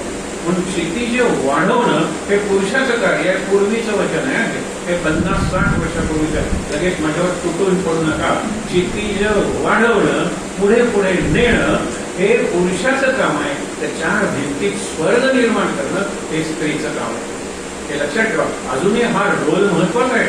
आता दोघेही कामं करतात, म्हणजे 2 भिंती कशा, 2 भिंती माझ्या घ्या ना डायव्हर्स, घेतोय आम्ही दिवस, आम्ही कुठे नांदतोय एकत्र. आणि क्षितिज कसलं क्षितिज आहे, ते विचारांचं, भावनांचं, कल्पनांचं क्षितिज आहे. हे नवीन पदार्थ करूया, नवीन रेसिपी करूया असं क्षितिज नाही आहे. आणखीन पैसा मिळूया, आणखीन सत्ता मिळेल, ते क्षितिज नाही आहे. चांगल्या कल्पनांचं काय सुंदर कविता पूर्वीच्या असायच्या. आता याच्या पुढची कविता आणखीन सुंदर आहे, विषय मृत्यूच आहे. त्याच्या पुढची आणखीन सुंदर आहे, तिथेही विषय मृत्यूच आहे. आणि असं करत करत ते होरायझन पुढे जायचं. आमच्या पुस्तकात, आम्ही मराठी माध्यमाचे विद्यार्थी होतो, त्यामुळे पुस्तकात मृत्यू या विषयावरच्या 4 कविता असायच्या आणि आम्हाला प्रश्न यायचा त्या 4 कवितांचा कंपॅरेटिव्ह अभ्यास लिहा. तेवढा अवघड प्रश्न आहे. प्रिपेअर्ड? हा, आता कसलं सिलेबस झालंय. कवीचं नाव काय, कवितेचं नाव काय, दोन्ही मिळून 50-50-100 मार्क झाली परीक्षा. तेरी बी चूक, मेरी बी चूक. सगळ्यांना सोपं आहे, हे कसं आहे. पुढचं वाचूया. तव श्रोता करी प्रश्न, त्यातून पुढचा समास निघाला. तव श्रोता करी प्रश्न, देही सुख दुःख भोगता कोण, पुढे हे जे निरूपण बोलले असे. भोगता मी करता नाहीये ना, म्हणून मी भोगता नाही. खरंच मी करते पण घालवलं ना, तर माझं भोगते पण जातं. अगदी आणला आणि एखादी मुलं घेतली, त्या मुलांना वाटून टाकला आणि घरी नुसता केळीचा दांडा आणला, तर जास्तीत जास्त बायको दांड्याने मारे. काय करा, पण मला आनंद आहे ना. व्हेअर इट बिलॉंग, त्या केळ्याच्या घरातली केळी ती कुठे कुठे कुणाचं नाव लिहिलेलं होतं. तुकारामाची गोष्ट सांगतो. तुकाराम उसाची मोळी एक भक्त घेतो, आपल्या मुलाच्या डोक्यावर घेतो. उसाचं वजन किती असतं तुम्हाला माहित नाही, तो बसतं, हे जावं का, हे त्याच्या जायला, हे ये रे गणप्या, ये रे गाय ना सगळ्याला घेऊन जातात. शेवटचा ऊस ज्यावेळेला देतो त्यावेळेला घराकडे पोचलेला असतात. त्याची बायको म्हणते, तुम्ही बाग का कसाई, कसाई म्हणजे बुचर, ठार मारणारे, का ग सगळ्यांना ऊस दिला, एक कांडकं तरी घरी आणायचं, काय झालं असतं, बडवलं असतं तुम्हाला. तिची भक्तीच कशी होती हे लक्षात घ्या. मुद्दा काय आहे की तुकाराम तसाच असतो. सगळीकडे माझीच मुलं आहेत ना, मग त्यांना दिलं काय, माझ्या उद्या तो पुन्हा दिली, त्यावेळेला आधी तुझ्या मुलाला देऊया, काही वेळेला म्हणणारच नाहीये. ते सगळं देणं आणि घरी काहीही न आणणं हे खरं चांगलं लातृत्व आहे. मी कसलं भोगता अंगावर, मी जर केलेलेच नाही ते ऊस, तर भोगण्याचा अधिकार मला काय, माझा मुलगा म्हणून माझ्या मुलाला काय, इतरांच्या मुलाला तेवढाच अधिकार आहे, मी देऊन टाकले वगैरे. हे लक्षात ठेवा. आत्मयास शरीर योगी. आता कोण करताय, आत्मा करतात, त्याला शरीराच्या माध्यमातून कार्य करावं लागतं. हे सकाळचा विषय आहे. सकाळी मी तुम्हाला सांगितलं होतं की जर केस किंवा माशी वेळी गेली घातात तर तुमके, ती ओळी आहे. तुमके हा शब्द आहे. आत्मा तुमतो, आत्मा खातो. आत्म्याला कळत आहे केस गेलेला आहे, केस गेल्यानंतर त्याला मळमळ्या लागतात. आत्मा आनंदात असतो, आत्मा दुःखात असतो, आत्मा उद्वेगात असतो, आत्मा द्वेष करतो, आणि आत्मा बाकीच्या सगळ्या शरीराच्या कृती करतो. आणि ज्या वेळेला शरीरातलं चैतन्य म्हणजे आत्मा निघून जातो त्यावेळेला शरीर मरतं. आत्मा दुसऱ्या देहाच्या म्हणजे दुसऱ्या जन्माच्या शोधात असतो. कुठपर्यंत, जोपर्यंत तो त्या परमेश्वराला जाऊन मिळणार नाही तोपर्यंत, मुक्त होत नाही तोपर्यंत. आता आपला सिद्धांत आहे पुनर्जन्म वगैरेचा. आता बघा, हे पुढचं सोपं आहे, नुसतं वाचायचं. देह अन्नचित आहे ना, तरी आत्मा कदापि जगे ना. आत्म्याने चेतना देहाचं काही, हे एका वेगळे एक करू जाता निरंतर. उभय योगे कोणी एक कार्य चाले. उभय योग म्हणजे देह आणि आत्मा. तरच तुम्हाला सांगते सुंदर शब्द वापरलेला देहात्म. देह आणि आत्मा यांचा योग, देहात्म योग, तो आपल्याला जमला पाहिजे. आपण जे म्हणतो ना की घडो सर्व भक्तिया राघवाचे, त्याच्यात देहात्म योग हा शेवटी आहे. आणि मग तथास्तु तथास्तु तथास्तु तथास्तु. आपण एकच श्लोक म्हणतो, ते 3 श्लोक आहे. आणि देहात्म योग आहे. देह आणि आत्मा एक झालेला आहे असा योग कर आणि मग तथास्तु तू म्हण आणि तथास्तु मी सगळ्यांना म्हणतो, सगळं जग चांगलं होईल. असे ते श्लोक आहे, आपण बघू कधीतरी. पण तव श्रोता देह, म्हणून देह आणि अन्न दोघं एकमेकाला पाहिजेच असणार. देहच नाही तर अन्न कोण खाणार आहे सांगा बरं. आपण बघितलं राहू केतूचं, राहूला तोंड आहे पण पोट नाही आहे, तोंडातून खाल्लं साठवणार कुठे, आणि केतूला पोट आहे पण तोंड नाही आहे, पोट आहे पण खाणार कशातून. तसं आत्मा आणि देह हे उभय एकमेकाला मदत करतात, नाहीतर कार्य घडणार नाही. अन्न रसे वाढे शरीर, बरोबर, शरीराप्रमाणे विचार. As you eat so you think. हे जे बाकीचे लोक छान तामस खातात ना, एवढ्या तेलाचा तवंग असतो त्याच्या मटण आणि चिकनवर, ते काय हाल करतात. मी एकदा एक वाक्य म्हणलं होतं त्यावेळेला मला एकाने प्रवचनानंतर फोडून काढलं, मला ते आवडलं. मी म्हणलं की सगळ्यांची जात, तो टेररिस्ट म्हणला की टेररिस्टांची जात एक. जर त्यांनी गुंड म्हणून ते जंगली लोकांना मारलेलं आहे, तो हिंदू काय मुसलमान काय सगळे सारखेच, त्यांनी ऑब्जेक्शन केलं, म्हणलं नाही. ज्यावेळेला बॉम्बस्फोटानंतर पहिल्यांदा हल्ला झाला मुसलमानांचा, नंतर शिवसेना उतरली, शिवसेनेने लोकांना मारलं, त्याच्यात अनेक बायकांनाही मारलं गेलं. पण मुसलमानांनी ज्या वेळेला बायकांना मारलं त्यावेळेला मारल्यानंतर त्यांचे स्तन कापले, वाटते की विद्रुपीकरण केलं त्यांच्या देहाचं, आणि हिंदूंनी बाईला मारलं गेले पुढे, मारलं गेले पुढे. मृत देहाची विटंबना नाही केली. म्हणजे तू कसं सांगतो, मीच केली ना पोस्टमॉर्टेम, आणि तो त्या सगळ्याचा मुख्य होता, माझ्या भावाचा समजेल तुम्हाला, की तो मीच केली ना पोस्टमॉर्टेम म्हणाला. ज्यावेळेला पहिल्यांदा देह येत होते हिंदू स्त्रियांचे, त्यावेळेला विटंबना केली होती, आणि नंतर मुस्लिम स्त्रियांचे देह यायला लागले. शिवसेना उतरली त्यावेळेला. वाईट, हिंसा ही वाईटच आहे, हे चांगले ते नाही, परंतु त्याच्यातही फरक असतो, हे लक्षात ठेवा. गुंड म्हणला की सगळी एक जात नाही, गुंडांवर सुद्धा संस्कार असतात, गुंडांचे सुद्धा उसूल म्हणजे प्रिन्सिपल्स असतात. काही गुंड त्यांच्या नीतीप्रमाणे वागतात आणि इतकी मदत करतात. रॉबिन हुड आपण म्हणतो ना, की आपण असे कितीतरी लोक आहेत की rob Paul to pay Peter, मी पॉलला लुटणार कारण पॉल श्रीमंत आहे आणि ती संपत्ती मी पीटरला नेऊन लुटणार. रॉबिन हुड काय वाईट आहे. ते बरेचसे आपण चंदन तस्करी करणारा वीरप्पन वगैरे हे लोक देव मानत होते ना, कारण त्यांनी त्यांचं जीवन सोन्यासारखं बनवलं, आपला पैसा त्यांच्या कल्याणासाठी वापरला. ते सरकारच्या विरोधात गेले वगैरे वगैरे गोष्टी आहे. मुद्दा काय आहे की इथे अन्न रसे, as you eat so you think and as you think so you become. लक्षात घ्या. म्हणून आहार सुधारा. सगळ्या धर्मात शाकाहाराचं महत्व आहे. रमजान वगैरे त्यावेळेला खायचं नाहीये, उपवासाचं महत्व आहे. 40 दिवसाचा रेंट असतो. किंग मोमो गेला की 40 दिवसांनी गुड फ्रायडे, तोपर्यंत काही खायचं नाही, काही प्यायचं नाही. पूर्वी आता काहीही खाल्लं तरी चालतं, काहीही प्यायलं तरी चालतं. निदान पैसा खायला काय हरकत आहे. पैसा व्हेजही नाही आणि नॉनव्हेजही नाहीये. ती गंमत बघा. सध्या कुठलाही नियम उरलेला नाहीये, म्हणून बेबंद झालेलं होतं. पण पुढे हा शब्द येणार आहे, लक्षात घ्या. म्हणून देह अन्न रसे वाढे शरीर, शरीराप्रमाणे विचार. वृद्धपणी तदनंतर दोन्ही लहान अळते, लहान होतात, क्षीण होतात, आपल्या शरीराची उंची कमी होते. तुम्ही जर बघाल ना, म्हातारी जर पडलेले असते केवढे उंच होते. कॉन्ट्रॅक्ट होतो आपण, आपला प्रत्येक अवयव कॉन्ट्रॅक्ट होतो. ही मृत्यूची जी प्रोसेस आहे ना, बर्नार्ड शॉ म्हणलं होतं, I am not afraid of death, I am afraid of the process of dying. ते क्रमाक्रमाने तेळानी मरत असतात. त्यांनाही ते वाईट असतं, पण आपल्याला जास्त वाईट असतं, कारण त्यांना कळत नसतं, आपल्याला ते दिसत असतं. विचार करूया आपण. लहान अळते, ते शरीर, भूक कमी होते, अन्नरस कमी होतो, मसल्स वगैरे असतात ते जातात, हे सगळं होतच नसते. गंमत.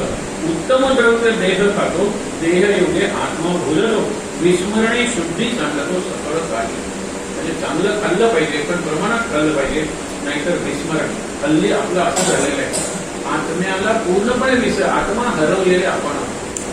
हे माझं मला वाटतं आपलं सुंदर वर्णन आहे. त्याकडे आपण नको ते खाल्लंच नसतं, नको तितकं जमवलंच नसतं आणि नको ते उपभोगलं नसतं. आज आपण हे सगळं करतोय कारण आपण आत्मा विकलेला आहे. आत्मा कुणाला विकलेला आहे. अरे करप्शन म्हणजे आत्मा विकण्यात पडतं ना. ज्याचा आत्मा, विवेक, कॉन्शियन्स आहे तो करप्शन कशाला करेल. मी करप्शन कशाला केले? बायकोनी सांगितलं पाहिजेच मला काय, आता LED वगैरे म्हणतात ना, मोठा पाहिजे 43 इंचाचा, मी कुठून करवणार? आणखी माझे करप्शनचा दर वाढवला. Corruption corruption corruption. त्यामुळे झालं काय? एक सुंदर वाक्य हे सगळं सांगून तो कवी विचारतो, अरे आत्मा विकून देहासाठी कम्फर्ट विकत घेतो. मूर्ख नाही असता. आत्मा विकल्याशिवाय मी करप्ट होऊच शकणार नाही. आत्मा विकल्याशिवाय मी देशाच्या विरुद्ध जाऊ शकणार नाही. आत्मा विकतो मी आणि घेतो काय? तर फर्निचर. करप्शन ना, आत्मा विकतो मी आणि घेतो काय? तर कलर टीव्ही. आत्मा विकतो मी आणि घेतो काय? तर परदेशाची टूर. तर विचार करा ना, आत्मा विकून, आत्म्या इतकी प्रेशस वस्तू नाहीये, तो आत्मा विकतो आणि विकत काय घेतो? तर देहासाठी प्लेजर्स अँड कम्फर्ट्स. हा आत्महत्याचा व्यवहार नाहीये खरे. विचार आत्महत्या तोट्याचा. It is loss not profit. विचार कर. त्यापेक्षा मी बायकोला समजावून सांगेन की कलर टीव्ही नसेल तर शेजाऱ्याकडे जाऊन कर, नाहीतर शेजाऱ्याची बायको मेलेली आहे त्याच्याशी लग्न कर. हे मी सांगेन, पण मी करत नाही होणार. माझा आत्मा जिवंत आहे हे लक्षात ठेवा. सोल्युशन अशीच करावे लागतात. टफ व्हावं लागतं, विरोधात जावं लागतं, टीका सहन करावी लागते. पण आजची टीका करणारे लोक उद्या तुम्हाला पाया पडतात हे लक्षात ठेवा. पहिल्यांदा टीका करते, पण नंतर लक्षात ठेवा. वाढूळ म्हणजे पोकर. वाढूळ मुंग्यांचे मार्गची सकळ तैसेची ही केवळ शरीर. तुम्हाला सांगितलं ना, आपल्या नाड्या आहेत ना, आपण म्हणतो नर्स वगैरे, की मलमूत्रांची गटारे. आपण मोठी नाडी बघा, स्मॉल इंटेस्टाईन, त्याच्यापेक्षा मोठी लार्ज इंटेस्टाईन.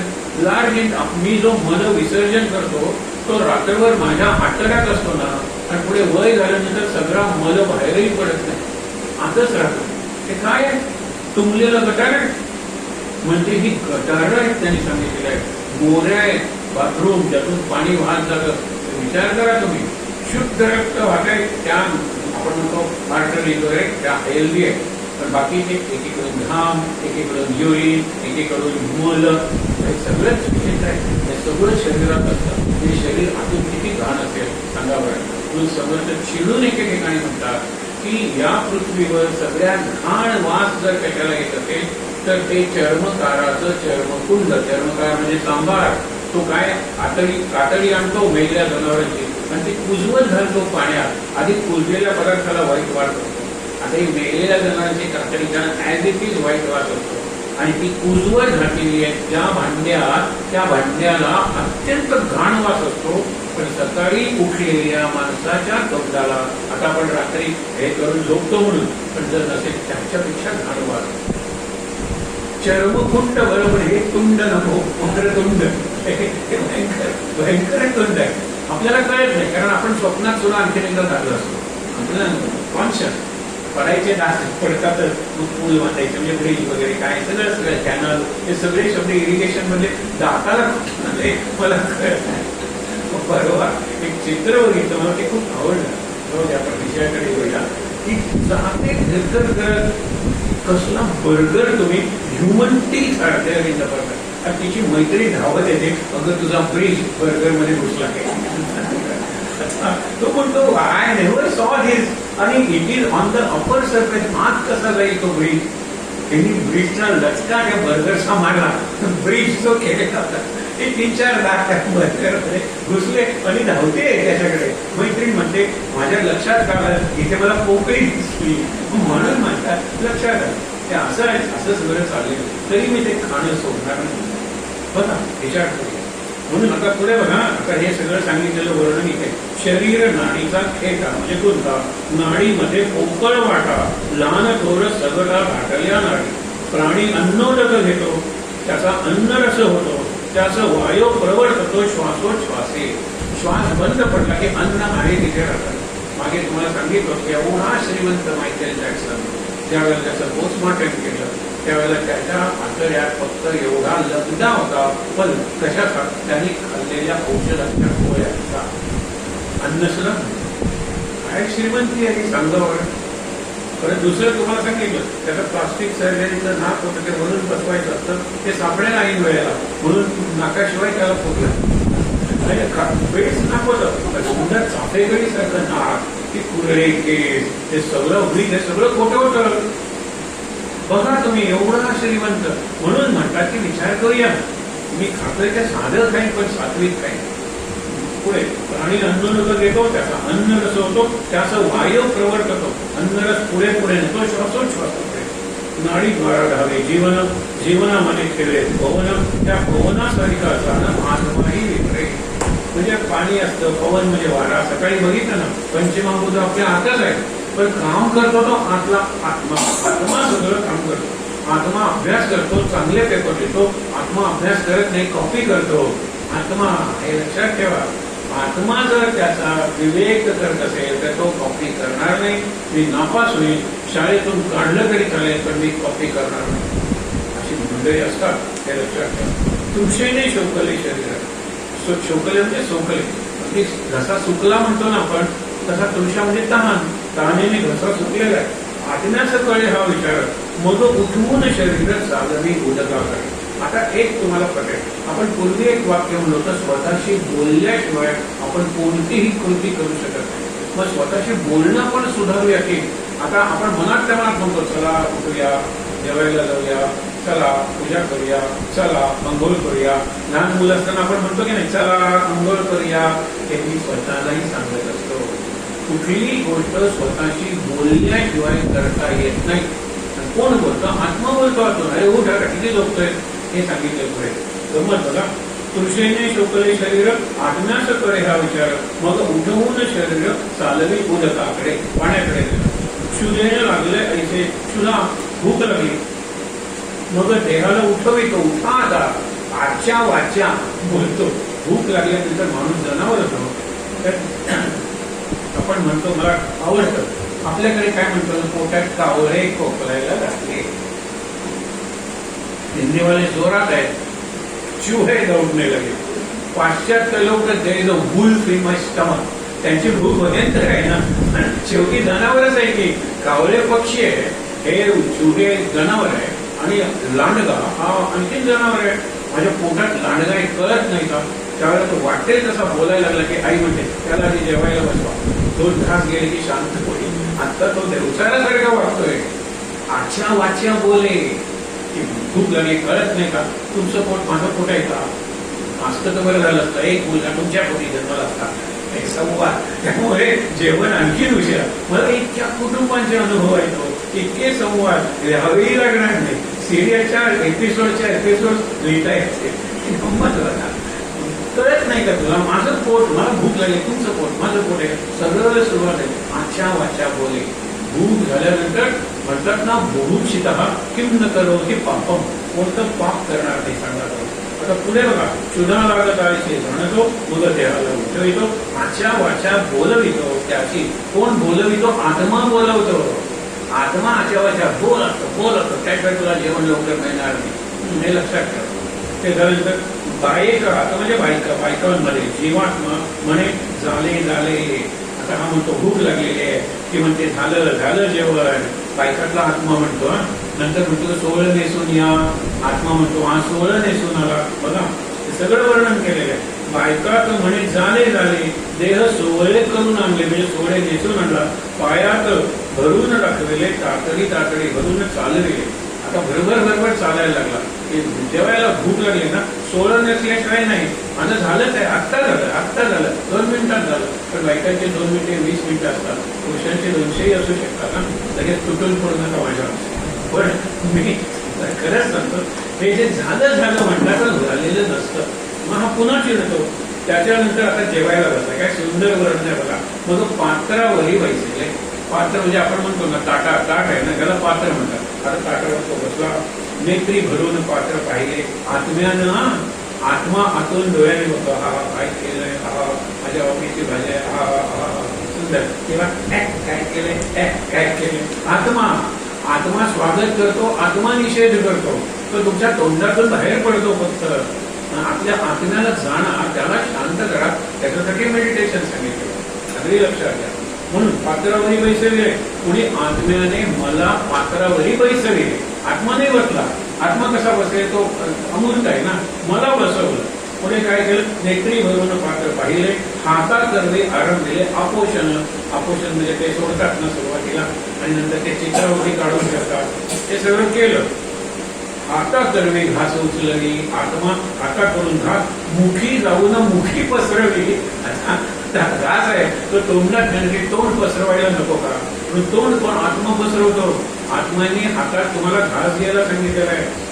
दाता करवी चावविणे तेने, आता दाताकडून चावतो पण आत्मा, पोषण कोण करतो आत्मा, पचन करतो आत्मा, सगळं आत्मा करतो, देह करत नाही. आणि म्हणून आत्मा गेला की देह मरतो. देह जड आहे, गाढ झोपेत मला कळत नाही, आत्मा जागा असतो. गाढ झोप लागली मला हे सांगणारा आत्मा जागा असतो. आत्मा कधी झोपत नाही. विचार करा, पुढे सांगितलेलं आहे, आपण जिभेमध्ये खेळे, आपण म्हणजे आत्मा पाहतो परिमळ स्वाद सोहळे, म्हणजे स्वाद म्हणजे रुची कशी आहे, जिभेला काय सुंदर झालेत नाही लाडू, हे आत्मा म्हणतो ना. त्यावेळेला पूर्वीच्या बायका म्हणायच्या, झालं ना आत्मा तृप्त 3 तास, परत भूक लागणारच आहे. परत ते लाडू कुठे, लाडू संपले. आणि जॉईंट कुटुंब ना 50-50 लाडू संपले, माझ्यासाठी 5 राखून ठेवता येत नाही. झाली भांडण असतो, तुमच्यासाठी राखून, मुलांसाठी नको राखून ठेवायला. माझं प्रेम आता कुणावर असेल, तुमच्यावर, मुलावर. झालं भांडण सुरू, हे लक्षात ठेवा. म्हणून भूक काय, ताण काय, देहाचे कोणतेही व्यापार काय, आत्मा करत असतो. त्या आत्म्याचं ज्ञान आपल्याला असलं पाहिजे, जाणीव असली पाहिजे. गंमत बघा, साखरी त्याला पहा पुढे, नाना अन्नाची गोडी, नाना रसे स्वाद निवडी, तिखट लागता मस्तक जाडी आणि खोकी. डोक्यावर मारतो, काय तिखट केले आणि खोकतो, हे लक्षात ठेवा. आता 6 रस सांगितलेले, त्याला षड्रस म्हणतात. आणि ते 6 रस आपल्या आहारात असले पाहिजे. आपल्याला एक रस आवडत नाही, कडू, आणि एक रस आपल्या आहारात कमी असतो, तुरट. तुरट म्हणजे मुळ्याची जी चव आहे ना, मुळा, तर उकडताना सुद्धा कसा वास येतो, ब्रॅकिश म्हणतात ते. तुरट चव कमी आहे. आपण जी केळफुलाची वगैरे भाजी करतो ती तुरट असते. तुरट शब्द तुरटीवरून आलेला आहे. त्याला काही ठिकाणी गोव्या कोकणी निरनिळ्या ठिकाणी ॲलम इंग्लिशमध्ये म्हणतात, ती तुरटी आहे. काही ठिकाणी फडकी म्हणतात, पण तुरटी आहे. त्या तुरटीची चव आहे. ती 6 रस आपल्याला माहित आहे, आंबट आहे, तिखट आहे, कडू आहे, गोड आहे, तुरट आहे, कडू म्हणला आणि कडू. महत्वाचे कडू, कटू आणि हा तुरट, ती आपल्याला चव आपल्या आहारात कमी, हे सगळे पाहिजे. म्हणजे तिखट पडल्यानंतर गोड म्हणा, गोड आपल्याला आवडतं, तिखट ती आवडतं, मसालेदार वगैरे आपल्याला आवडतं. आंबट आहे, खारट आहे, आंबट खारट आणि तुरट कडू, असे चवीचे भाग आहेत. आणि ते बघा, जिभेची झोन्स आहे, तुम्हाला कळत नाही. तुम्ही गुगलवर वाचा, कुठल्या जिभेच्या कोणत्या भागात साखर ठेवली म्हणजे गोड वाटतंय, एक पुढे ठेवली, मागे ठेवली, नाही गोड वाटणार. एक झोन आहे, इथे तुम्हाला साखर गोड वाटेल, इकडे फळांचा रस कळेल, इकडे औषधात कडू आहे की नाही ते कळेल. म्हणजे सगळ्या टेस्ट आहेत ना, ही 4 इंचाची जीभ माणसाला नाचवते आयुष्यभर. अन्नासाठी 10 दिशा, आम्हा फिरवीसी जगदीशा, आपण नेहमी म्हणतो. 4 इंचाची जीभ आहे, काय नाचवते. आणि हे खाण्यासाठी, बोलण्यासाठी तर काय बापरे, स्वतः नाचते, त्यांना नाचवते, ही जीभ आहे. तिथे काही शाही रस सांगितले का, आज तूप उदंड जेलेला, सवेच तांब्या उचलला, घळघळा घेऊ लागला सावकाश. घळघळे घेतो ना आपण, ते सुद्धा आत्म्याने केले. आत्मा घळघळा घेऊ लागला सावकाश. पुढे काय झालं, जगामध्ये जगदात्मा, विश्वामध्ये विश्वात्मा, सर्व चालवी सर्वात्मा, नाना रूपे. माझ्या आत आहे त्याला जीवात्मा म्हणायचं. जीव आहे ना माझा, देह आहे ना, ते माध्यम आहे, ते घेऊन तो कार्य करतो, हे लक्षात ठेवा. पुढे शरीराचं बरे केले, ते आत्मयाचं पावले, शरीर योगे झाले समाधान. आता देह आत्मयाचे कौतुक पाहू जाता हे अनेक, देहा वेगळी आडणूक आत्मे असे होय. म्हणून देह नाही आहे तर आत्मा काय करणार आहे. बऱ्याच लोकांची वासना होते, मग ते पिशाच ठेवतात, झाडाला जे लोंबकळ करतील असतात, त्यांना देह नाही आहे पण वासना आहे. आणि मग ते कोणाच्या तरी शरीरात शिरतात. आपल्याला वाटतं की भूत आलं, हे आलं, ते आलं, पण ही अशी बॉडीलेस अशा ज्यावेळेला जन्म घेतात त्यावेळेला त्यांना बॉडी मिळते आणि प्रारब्ध भोगायला सुरुवात होते, हे सांगितले. पण देह आत्म्याचे कौतुक, देह आत्मा एक असता उदंड घडे, वेगळे पाहता काहीच न घडे, आत्मा एकीकडे आणि देह एकीकडे, म्हणून आपल्याला काही घडत नाही. म्हणजे काय घडतं खूप, पण आपल्याला आनंद मिळतो, शांती मिळते, शांत झोप लागते. बघा ना, सतत मन उद्विग्न झालेलं असतं. कारण का खूप आहे केलं, आत्म्याने खूप केलेलं आहे, देहाने खूप केलं, पण आत्मा देह डिस्कनेक्ट झालेले, ते जोडलेले नाही. म्हणून देहात्म योग म्हणजे एकनाथ. देह आणि आत्मा एक बघायचा तर त्याच्या कुटुंबात बघायचा. देहात्म योग आपल्याला जमला पाहिजे. आता शेवटचा समास आहे, त्याच्यात काय सांगितलेलं, शिकवण निरूपण. ही शिकवण आहे कोणाला, तर मठाधिपती समर्थांचे जे होते त्याला महंत म्हणतात, त्या महंतांसाठी शिकवण आहे. पण आपल्याला सुद्धा ही शिकवण उपयोगी पडते. खूप अगदी टोकाचं आहे, ते मी ओळ्या निवडलेल्या नाही, तर आपल्यासाठी नाहीच आहे. आता हे बघा, शिकवण निरूपण. तंतूस मणी ओवला, तंतू मध्येच राहिला, आत्मा सर्वांगी व्यापला पहा नका. लक्षात घ्या ना, आत्मा सर्वांगाच आहे. आत्मा काय फक्त देहात आहे असं, केसाची आत्मा आहे, केस आहे, आत्मा वाढतो केसाबरोबर, आत्मा कापला जातो, ओढले की आत्मा तुटतो, वेदना होतात, हे सगळं आत्म्याचा व्यवहार आहे, देहाच्या माध्यमातून घडवलेला. म्हणून देह आपण करतोय सध्या, आणि आज जो देही आहे त्याला आत्मा म्हणलेला आहे. देहात राहणारा तो देही, देहीला आपण विसरलोय आणि देहाचं कोड कौतुक करतोय, देहाचे लाड पुरवतोय. देहासाठी मला पैसा पाहिजे, देहासाठी मला सत्ता पाहिजे, देहासाठी. आत्म्यापैकी काहीच नकोय. तो तर झोपडीच आपण आनंदात राहूया. आपण म्हणजे मी आणि तू, म्हणजे आत्मा आणि देह, देह आणि देही अनंतात राहते. तुकाराम आहे ना, अनंतात विदेही आहे मी, मला देह कुठे, अनंतात आहे. ते सांगितलंय की मणी तंतूस मणी होईला, तो तंतू मध्येच राहिला, आत्मा सर्वांगी व्यापला पहा नका. नाना वल्लीत, वल्ली म्हणजे वेली, नाना वेलीत जलांश पाणी असताना उसामध्ये टाकलेला रस, परी तो रस आणि बाकस म्हणजे चिपा, ते आपण सरकार घालतात ना, आणि नंतर रस नाही ते टाकून देतात, त्याला बाकस म्हणतात. ते उसात दोन्ही आहे, बाकस आहे म्हणजे चिपाड आहे, आणि रस आहे अमृत मधून. आपण रस घेतो आणि टाकतो, काय घ्यायचं आणि काय टाकायचं याला विवेक म्हणजे. ते जर जमलं आपल्याला तर आपण खरंच आनंदात. बऱ्याच गोष्टी नको त्या आपण जमवतो आणि पश्चाताप करतात, तरी घेतलं नसतं तर बरं झालं असतं, खाल्लं नसतं तर बरं झालं असतं. एका भटजींची गोष्ट सांगतात की त्यांना विशिष्ट पदार्थ आवडायचे. त्यांनी एकीकडे आमंत्रण घेतले सत्यनारायणाच्या पूजेचं. त्याच वेळेला त्यांना दुसरं आमंत्रण येतं, ते त्यांना विचारतात नैवेद्यात काय आहे, म्हणजे ते त्या पद्धतीने विचारतात. तर तो म्हणतो की श्रीखंड आहे, आणि इकडे पुरणपोळी आहे, श्रीखंड माझ्या आवडीचं, इकडे मुलांना पाठवतो, म्हणजे इकडे मुलाला पाठवतो. सत्यनारायण तो तिकडे जातो, श्रीखंड भरपूर खातो, दुसऱ्या दिवशी त्रास होतो, संडासला गेल्यावर तो पोटाला मारतो. खाशील कायचं पोटाने खाल्लंय, किती खायचं हे ठरवलं कोणी, आत्म्याने ठरवलंय किंवा बुद्धीने ठरवलेलं आहे. आणि जेवताना म्हणतो ते पोट किती भरलं पाहिजे, इतकं टणक झालं पाहिजे, कपाट इतकं टणक, त्यांचे क्रायटेरिया आहे बरोबर त्याचे. पण दुसरे दिवशी त्रास, मग पोटाला म्हणायचं खाशील का इतकं, अरे पोट कुठे खातंय, मेंदू खातोय. माझा आत्मा विसरा, मेंदू बुद्धी, आपण बुद्धी शब्द वापरतो, आत्म्याला सबस्टिट्यूट करा ना, बुद्धी वापरूया ना. किती खायचं, आग्रह केला तरी किती खायचं, हे विचार केला पाहिजे आपण, खाण्याबद्दलच नाही सगळ्याबद्दल.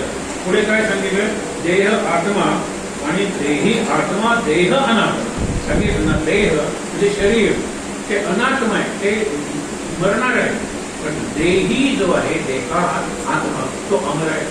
आत्मा अमर आहे, देह हा मरते. नीच योनी हीन जीव पापी सुकृती अभिप्राव उदंड आहे. सगळे देह जीव म्हणले, कोणी पापी असतात, कोणी सुकृती म्हणजे पुण्यवान असतात, नीच योनी असतात, हीन जीव असतात. कुणी वरच्या नीच योनी म्हणजे कुठल्या, ते डुक्कर वगैरे आपण जे म्हणतो ते.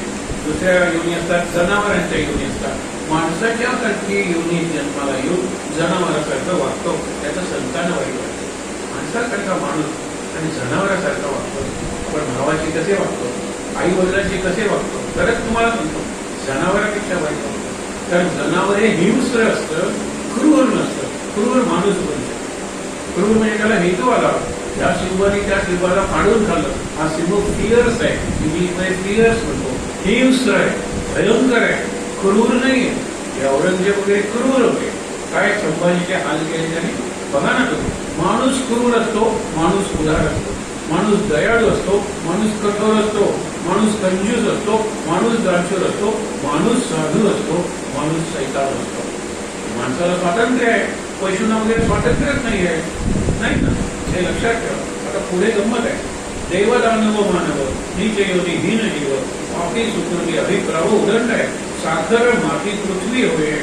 साखर म्हणजे ते सॉलिड आहे की पृथ्वी आहे, शरीरातली हाडं ती पृथ्वी आहे. ते माती काय, दगड काय किंवा साखर काय, तरी ते माती खाता नाहीये. गरळ आप, गरळ म्हणजे विष, ते लिक्विड असतं, आणि आप म्हणजे पाणी, तरी सुद्धा पाण्यासारखं विष पिऊ शकतो का आपण? साखर आणि माती कण असतात ना दोघांचे. आणि वाळूचे बघा ना, काही कण इतके सुंदर असतात, साखरेसारखेच दिसतात, म्हणून रेती खायची का आपण? नाही खायची, साखरच खायची. हा विवेक पाहिजे. पुढे बघा, पुण्यात्मा आणि पापात्मा दोन्हीकडे अंतरात्मा. साधू भोंदू सीमा सांडूच नाही. साधू आणि भोंदू यांच्यातली जी सीमा आहे ती सीमा सोडू नका, सांडू नका, म्हणजे सोडू नका. लक्षात ठेवा ना की इथपर्यंत मी साधू आहे, पुढे मी भोंदू होईल, पुढे मी सज्जन आहे, तुम्ही दुर्जन होईल. आपल्याला कळतं की किती खायचं, किती लोकांना लुटायचं, ते व्यापाऱ्याला वगैरे कळतं. त्यांना स्वप्न पडतात आणि त्याचं जीवन काही फार चांगलं नसतं. एकाची 4 हॉटेल्स एका वर्षात केली पणजीला, खूप वर्ष 1968ची गोष्ट आहे, त्यावेळेला 75 ची गोष्ट आहे. त्यावेळेला मी सासऱ्याने विचारलं की काय वाटते तितकं घाण अन्न लिहून त्याच्या 4 ब्रांचेस झाल्या. तो म्हणाला सोमवारी आहे ना, आता श्रावणी सोमवारी मंगळीचा तो भक्त आहे.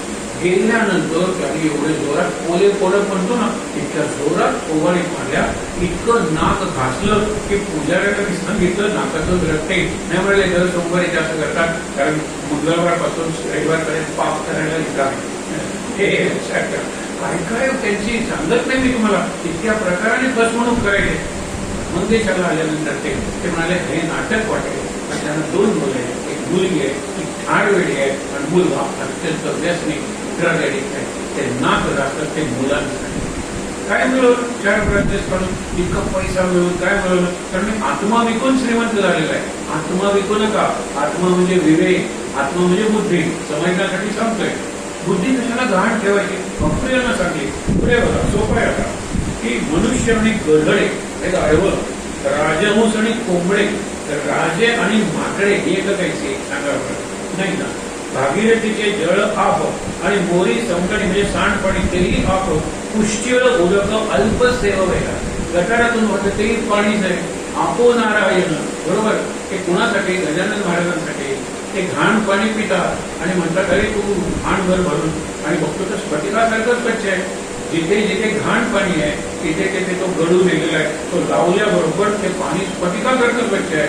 अरे त्यांची फिल्टर्सच निराळे असतात, ते माणसंच निराळे असतात. काय चिलीम होतात, आणि चिलीम कुठे ओढतात, तंबाखू कुठे घालतात, त्याला काडीनं कुठे पेटवतात. जय गुरु म्हणल्यानंतर धूर निघायला तुकाबाईंच्या ह्याच्यातून. तुकाबाई म्हणजे महाराजांचे गुरु. ती कच्ची असायची चिलीम त्यांनी केलेली, कुंभाराच्या भट्टीपर्यंत नाही पाहिजे. त्या दोघांची चिलमी कच्च्या असायच्या, त्यांना तंबाखू जय गुरु म्हणल्यानंतर धूर निघायचं. असं आहे ते. आपलं काय, माझी छाती सिगरेट पेक्षा डायमीटर, मग मी सिगरेट व्हायची का? सांगा बरं. त्यांना ती योगशक्ती असते, सगळं पचवून टाकतात.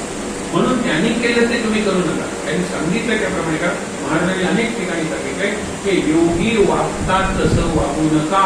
असाल त्यांच्याकडे योगिक शक्ती असते, पण ते सांगतात तसं वागा, कारण ते वाईट सांगतच नाही. माणसाला जमेल तेच सांगतात. आता पुढे बघा, या कारणे आचार शुद्ध, त्या उपरी विचार शुद्ध, प्रीतरागी म्हणजे वैराग्यपूर्ण आणि सुबुद्ध ऐसा पाहिजे. कोण? लीडर, महंत. आपण सुद्धा असायला हरकत नाही, पण त्यांनी महंत तो मठाधिपती आहेत ना, 1100 मठ स्थापन केलं होतं या माणसाने. तुमच्या काळात ज्या वेळेला फक्त घोड्यावरून जाता येत होतं, घोडा गाडी आणि बैलगाडी, काय कम्युनिकेशन असेल. 2 नवरात्र, पहिल्या नवरात्रात लोक माहिती 1100 ते 400-500 तरी येते. दुसरं नवरात्र देवीचं, परत 400-500 लोक येते. आणि त्यांच्यात विचार मंथन व्हायचं की तुझ्याकडे काय कमी आहे, तू कसं ते मिळवलंय सांग बरं. ते सगळं करून करून ते एकमेकांच्या सुंदर विचार मंथन करून आनंदात 10व्या दिवशी परत जायचे. 9 दिवस नवरात्राला एकत्र यायचे. अक्षरशः आपल्याला 4 ब्रांचेस झाल्या तर आपल्याला सहन होत नाही, इकडे राहा तिकडे राहा, नको झालंय मला. 1100 मठ आणि ते सुसूत्रपणे कोऑर्डिनेशन, परफेक्ट कोऑर्डिनेशन, ही समर्थांचं संघटन आहे. समर्थांसारखा संघटन झाला नाही, समाजाचं संघटन केलं. संघटन म्हणजे ऑर्गनायझेशन. पुढे या, एका उदळे सकळ झाले उदके परी पाहून पाहिजे सेवले, सगट सगळेची घेतले तरी ते मूर्खपणा.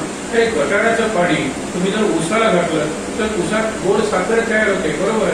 उसाची रचनाच तशी आहे, म्हणून तू पिणार का ते, तुला रोग होतील. साधं पाणी पिऊन सुद्धा आत निरनिराळे बॅक्टेरिया होतात, ते म्हणतात तपासा, हे वाढलंय सगळं वाढतं. तर ते घाण पाणी पिणार होता, पण ते घाण पाणी जनावरांना चालतं, ते घाण पाणी उसाला पिकाला वगैरे चालतं, हे लक्षात घ्या. म्हणून जीवनाचेच झाले अन्न, अन्नची झाले वमन, परी वमनाचे भोजन करीता नाही. अन्नाचं वमन होतं. मी मागे तुम्हाला उदाहरण दिलं होतं, हे 2-3 समासाला पुरेल असं हे उदाहरण आहे. मी बघून सांगतो. 4 रस्ता म्हणजे स्टॉप आहे, काढतो ना, ते 4 रस्ते आहेत. तर तिथे 4 रस्त्याला आम्ही थांबलो होतो. एक वर्ग होता, तो संपला होता.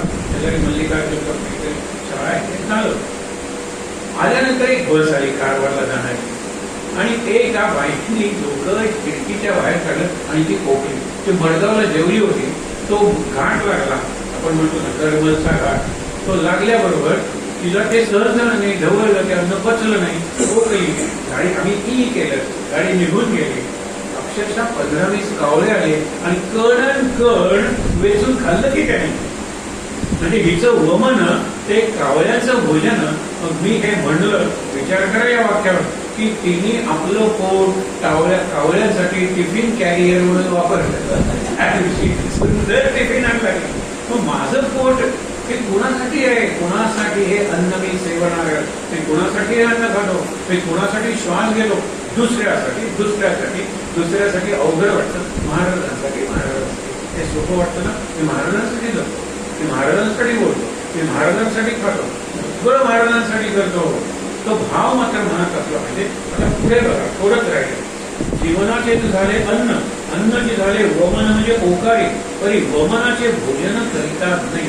समर्थांनी एक आपल्याला किळस वाटेल असा प्रयोग केला. ते योगी असा प्रयोग करताना की त्यांना खीर खाण्याची इच्छा झाली, आणि खीर पाहिजे. आता जवळ काही उत्सव नाही आहे, तर कुठल्या तरी भक्तांनी त्यांना दुसऱ्या दिवशी जेवायला बोलवलं आणि भरपूर खीर करत त्यांच्यासमोर ठेवलं. कारण इतकी खाल्ली खीर, आपण म्हणतो ना गण्या किती खाशील, तसं शेवटी ते खीर ओकले आणि ओकलेली खीर त्यांनी पुन्हा खाल्ली. आयुष्यात पुन्हा खीर शब्द उच्चारला. हा एक प्रयोग आहे ना, जे अत्यंत किळसवाण आहे, ते मी करतो कारण त्यातून मुक्त होण्यासाठी हे त्यांनी केलं. हे लक्षात ठेवा. तसंच इथे पुढे सांगितलेलं आहे की तैसे निंद्य सोडून जावे, वंद्य ते हृदयी धरावे, सत्कीर्तीने भरावे भूमंडळ. हे सगळ्यांनी करण्यासारखं आहे, पण हा महंताचा पुढे शेवटी महंत शब्द आलाय. पण लक्षात ठेवा, ते आपल्याला जमलं पाहिजे. काय सांगितले, जनी आपण म्हणतो ना, निंद्यते सर्व सोडून जावे, जनी वंद्यते सर्व भावे करावे. हेच सांगितले. निंद्य सोडून जावे, वंद्यते हृदयी धरावे, सत्कीर्तीने भरावे भूमंडळ. सांडा अवघे करंटपणा म्हणजे आळस, काही करता निष्क्रियता, जीवनाला दिशा नाही आहे. म्हणून काय झालेले आहे, हे मिळालेलं आहे खेळणं. त्यामुळे मला वाटतं की आय विल गेट एव्हरीथिंग, पण नाही, विचार करत नाही. म्हणून सांडा अवघे करंटपणा, धरावे उत्तम लक्षण, हरिकथा पुराण श्रवण ही यज्ञ आहे. ही उत्तम लक्षणं सांगितली. आपल्या परिवारातली एक व्यक्ती, तुम्हाला सांगतो, बायको नॅगिंग वाईफ म्हणतात ना, बहिणीनं नवीन फर्निचर घेतलं, आपलं फर्निचर 2 वर्षाचं आहे, बिचाऱ्याने घेतलं, नंतर तिने सगळं इंटिरियर बदललेलं आहे, बहिणीनं नको बदलायला, बिचाऱ्याने बदललं.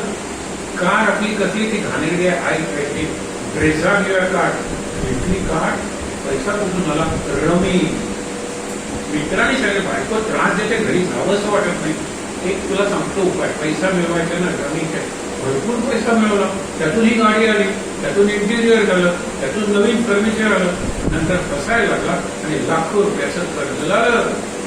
बघा, आता प्रयत्न करतोय आम्ही सगळे, कारण माणसेचा मुलगा आहे, पण लक्षात ठेवा, नाहीतर त्याच्यासमोर दोनच मार्ग आहेत. एक म्हणजे जे मार्गाला येतील त्यांचा खून किंवा आत्महत्या, दुसरा मार्गच नाहीये. कारण इतकी कर्ज करून ठेवले, इतके सगळे हप्ते जातात पगारातून, आता भरणारे काय तो विचार करूया आपण. पण तुम्हाला सांगतो की हे सगळं बघितल्यानंतर कुठेच बसलो आणि महाराजांना डोळ्यात पाणी आणून प्रार्थना केली. हा मुलगा चांगला आहे महाराज, लहानपणापासून मी त्याला ओळखतो. हा बहकला का बहकला, कारण ती कायम व्यक्ती हे काय मी आता बसणार नाही या सोफ्यावर अशी भयंकर आहे. त्यामुळे हा करायला लागला, विचारात सापडला. आता ह्याला यातून मार्ग कसा काढायचा. आम्ही 1-2 लाख 1-2 लाख घेऊ शकतो, 25 लाखांचं कर्ज आहे. महाराज म्हणाले अक्षरशः तुम्हाला सांगतो, घर बँकेकडे काढून ठेवा, घरावर पैसे मिळवा. त्या घराचा एक भाग खालच्या भावाकडे पोलीस आहे, हा वरचा भाग आहे, हा सगळा राहतो. दोघी शांत आहे. त्याची नावच 3 मुलं आहेत, सुशांत, विशांत आणि प्रशांत. ती इतकी शांत आहे की त्यांनी स्वतःचं नाव सांगितलं तरी अजूनही ओठाजवळ कान न्यावा लागतो. आता हेड ऑफ डिपार्टमेंट आहे, पण तोंडातून कुठं फुटत नाही म्हणतात ना, असे हे लोक इतके साधे आहेत. आता घर हे काय, आता भाऊ म्हणला की तू पडशील त्याच्यावर, तो पोलिसात आहे. मग मी म्हटलं की मी एकदा त्याच्याशी बोलतो. मी म्हटलं लक्षात ठेव, तो आईचा मुलगा आहे, तू आईचा मुलगा आहे, तो आईसाठी हे कर ना. तो सर तुम्ही एवढं मला सांगताय, मी तुमच्याकडे येणार होतो पण मुलगी आजारी पडली म्हणून आलो नाही, आणि म्हणलं मी तुझ्याकडे येणार होतो, एकदम कार्यक्रम निघाला म्हणून मी आलो नाही. आता फोनवरून बोलतोय, तो म्हणाला सर फक्त 5 मिनिटं माझ्याकडे, नंतर इलेक्शनची ड्युटी 2 जून पर्यंत मी इथे नसेल, मला ड्युटी आहे निरनिराळ्या ठिकाणी. 5 मिनिटं आहेत ना, go to the bank and sign the paper. Blank paper form न वाचता त्यांनी साईन केले. पुढचा मार्ग मोकळा झाला. अजून बँकेचं पुरेसं मिळालं नाही, प्रश्न पूर्ण सुटलेला नाही. सुटण्याचा मार्ग महाराजांनी दाखवला. विचार करूया आपण. म्हणून तुम्हाला सांगतो की मी आत्म्याला विकून जर दुसरंही वडील कॅझिनोवर जातात, आत्म्याला विकतात, जुगार खेळतात, आत्म्याला विकतात, व्यसन करतात, आत्म्याला विकतात, आणि सगळ्यात वाईट करप्शन हे पूर्णपणे आत्म्याला होलसेलवर विकण्यासारखं आहे. विचार करा. शेवटी वर्तायाचा विवेक राजे राखणे सकळ लोक, विवेकाने मागा, हे आपल्यालाही खरं आहे. राजे राखणे सर्व लोक, सगळे लोक राजे कायमचे राहतील का नाही. पण एक तुम्हाला सांगतो, एक नियम, आपल्याला हा नियम करता येईल, नवरा बायकोच करता येईल, पालक आणि मुलांच्यात करता येईल. आम्ही सांगितलं की हेडमास्टर आहेस ना तू, ठीक आहे, त्यांचा वीकेंड स्पॉइल करण्याचा तुला अधिकार नाही आहे. त्यांना सुट्टी का दिलेली आहे. शनिवारी हाफ डे आणि नंतर पूर्ण दिवस त्यांना कुटुंबासाठी दिलेले आहे. पण तू त्यांना शुक्रवारी फायरिंग गेला ना तिला शनिवार, तो लिहून ठेवतो. उद्या त्या टीचरला सगळ्यांच्या स्टाफ रूम मध्ये जाऊन क्षमा मागतो. म्हणजे शनिवारी, शुक्रवारी मला हे कळलं, लक्षात आलं, महाराजांनी आतून सांगितलं, शनिवारी क्षमा मागितली, सोमवारी ती काहीतरी केक वगैरे घेऊन येते, सर माझंच चुकलं होतं. मी जर क्षमा मागितली नसती तर ती भांडत राहिली असती, मीच बरोबर. पण क्षमा मागून कुणी लहान होत नाही हो. नमस्कार करून कुणीही लहान होत नाहीये. नमस्कार करतो तो महान होत नाही, हेही लक्षात ठेवा. नमस्कार करतो तो लहान होत नाही. विचार करूया. पुढे बघा ना, मुला हे पुढचं तर खूपच चाललंय. मुलाचे चालीने चालावे, मुलाच्या मनोगते बोलावे, तैसे जनास शिकवावे हळूहळू. मग सांगितलं ना, जनाला हळूहळू शिकवा, एकदम शिकवू नका. पण दासबोध कसा हळूहळू शिकवत आपल्याला आता आत्म्यापर्यंत आले. 13वा दशक आहे, पुढे काय असणार आहे काही नाही. आत्मा ते शेवट आहे. आता पुढचे जे दशक आहे सोपे आहेत त्या मनाने, पण बघूया ना आपण. मुलाचे चालीने चालावे, मुलाच्या मनोगते बोलावे, तैसे जनास शिकवावे हळूहळू. मुख्य मनोगत राखणे हेची चातुर्याचे लक्षण. आणि दुसऱ्याचं मन राखताना त्यांनी सांगितलं ना, मन हे राखता राजी, सर्व राजीच होत ते. आणि मन हे मोडता सर्व भाजीच असे. भाजी आणि राजी, राजी म्हणजे खुश होतील लोक, त्याची मन राखा. आपण त्याच्यावर देण्याचा वर्षाव करतो.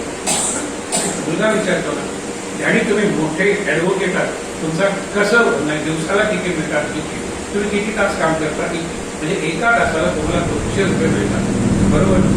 हा मुलगा दुसऱ्या दिवशी उठतो आणि कॉलनीतल्या कार धुवायला लागतो आणि मालकाला सांगतो की धुतलेला आहे, आमचा स्काउटचा भाग आहे, तुम्हाला द्यायचे तेवढे पैसे घ्या, 10 रुपये 20 रुपये 10 रुपये 20 रुपये.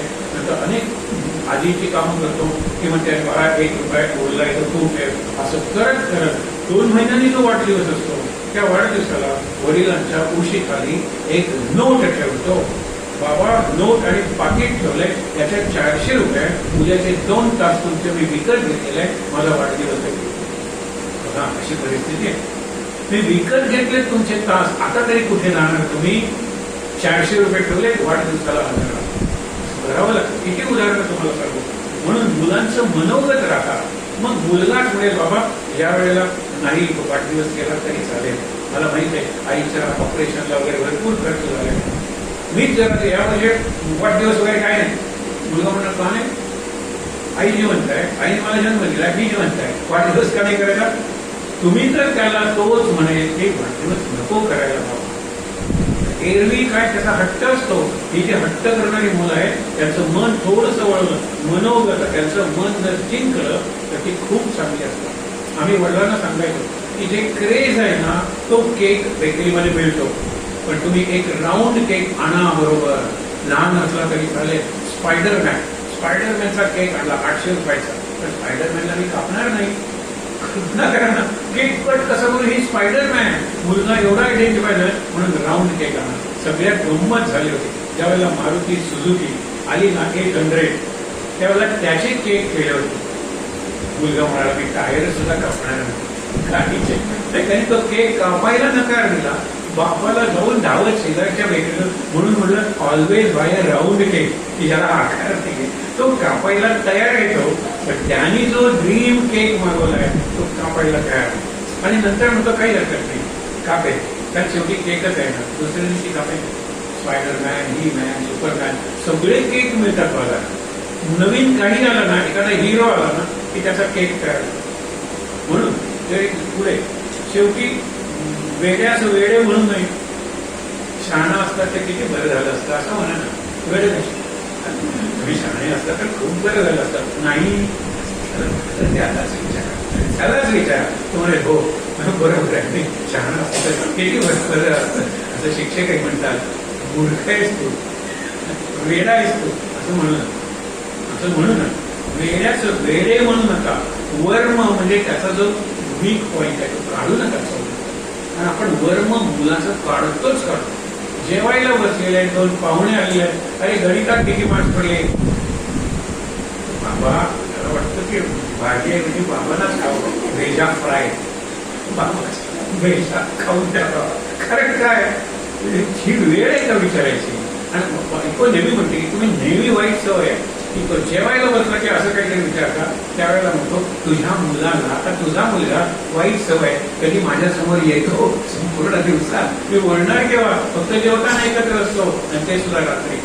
तरी वर्म दुसऱ्याचे काढू, दुसऱ्याला वर्मावर बोट ठेवू नका. दुसऱ्या पद्धतीने सांगा, स्वतः करून दाखवा, हे जास्त चांगलं आहे की नाही, तू प्रयत्न कर आणि तो प्रयत्न करून शिकेल, ते लक्षात ठेवा. म्हणून काय, तरीच दिग्गडे दिग्विजय निस्पृहासी. निस्पृह म्हणजे ज्याला कशाची इच्छा नाहीये, अपेक्षा नाहीये, तो पूर्णपणे मत आपल्याला पूर्णपणे आपण निस्पृह नाही आहोत, पण तरी सुद्धा काही वर्म कशाला दुसऱ्याचं काढायचं, त्याला जोडणं. निंदा करू नका, कोणाची निंदा करू नका. शेवटी मनोगत राखो जाता परस्परे होय अवस्था.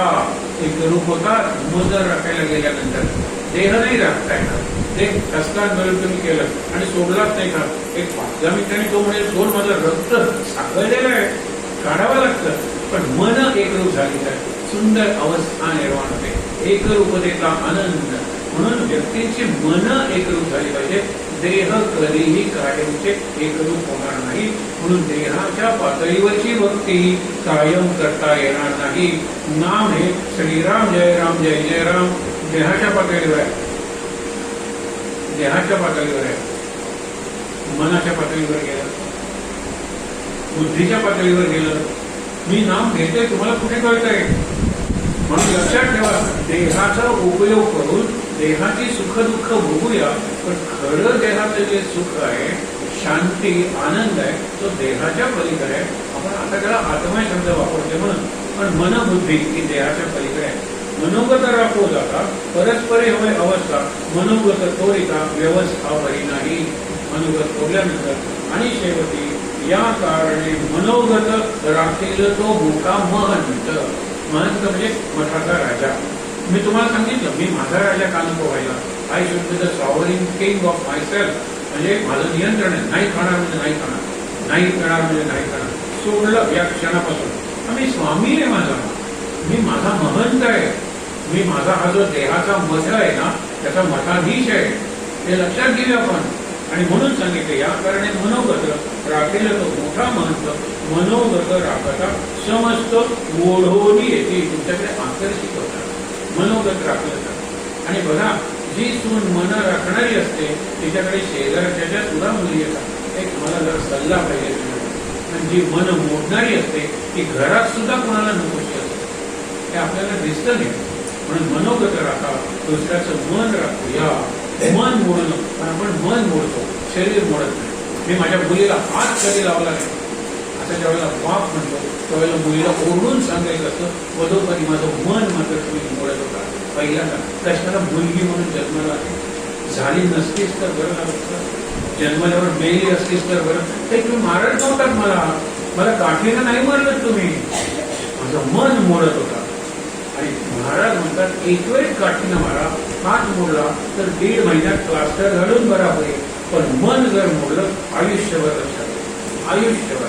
आता बाबा तुम्ही माझी स्तुती करताय, पण त्यावेळेला तुम्ही काय बोलताय, तुम्ही कदाचित विसरला असाल, मी नाही विसरला, आयुष्यभर लक्षात. म्हणून हे सगळे जे समास यावेळेचे होते ते समासाला नामनिरूपण दशकाला नाव आहे. याचा अर्थ याच्यात जे सांगितलेलं आहे करा, डूज आणि डोंट्स करू नका, त्याप्रमाणे मी वागलो, माझं नाम चांगलं होतं. मी दुसऱ्याचं मनोगत राखलं तर माझं मन चांगलं राखलं, माझं नाम चांगलं होतं. हे शेवटी सांगितलेलं आहे. एकंदरीत काय, हे खूप चांगलं आहे.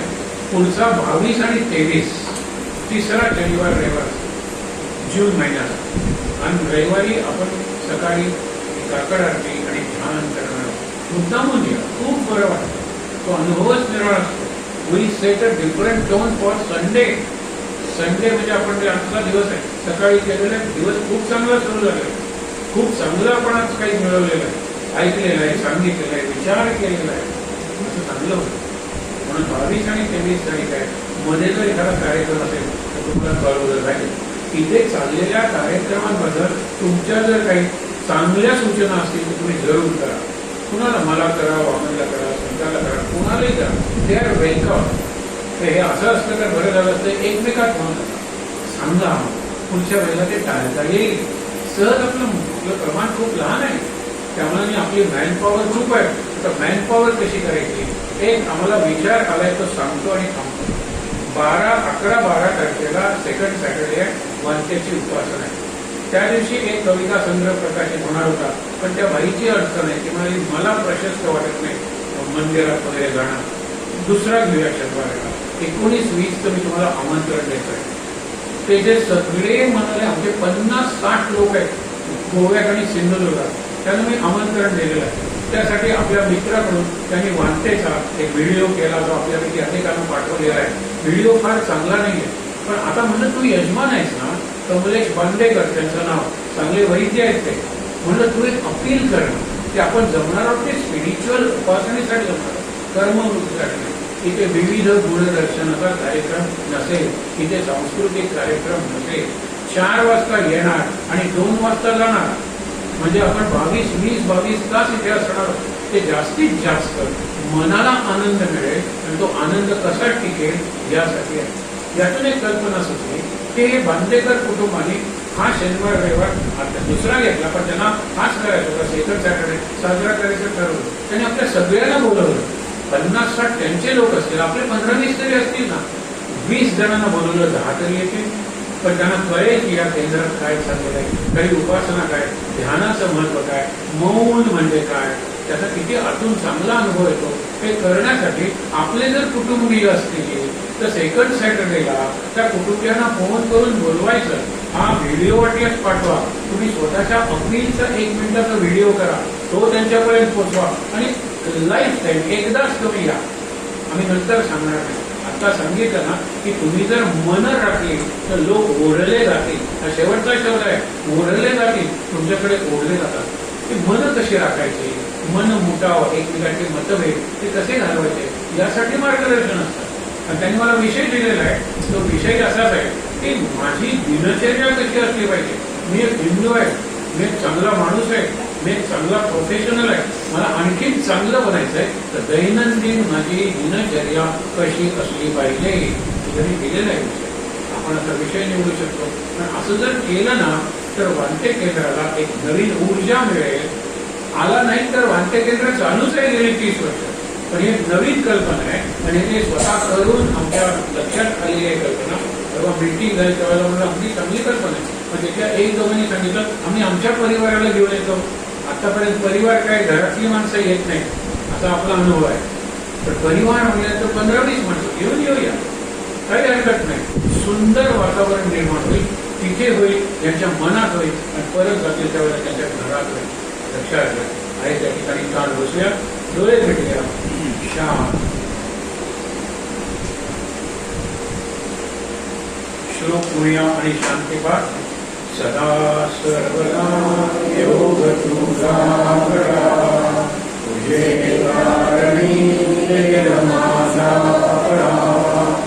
देशो नको गुणवंता अनंता, रघुनायका मागणे देची आता. जय जय रघुवीर समर्थ. ओम सहनावतु सहनौ भुनक्तु सह वीर्यं करवावहै. तेजस्विनावधीतमस्तु मा विद्विषावहै. ओम शांति शांति शांति. डोळे बंद ठेवून 3दा दीर्घ श्वासोच्छ्वास. उभा श्वास घ्यायचा.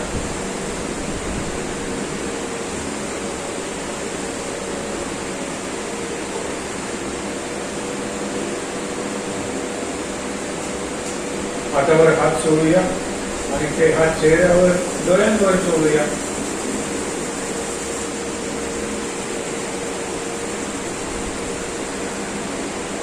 अगदी सावकाश डोळे उघडूया. महाराज, देवी, गणेश, इतर रामदास वगैरे सगळ्यांचं दर्शन घेऊया आणि इथे जमलेल्या सर्व साधकांना भक्तांना नमस्कार करूया.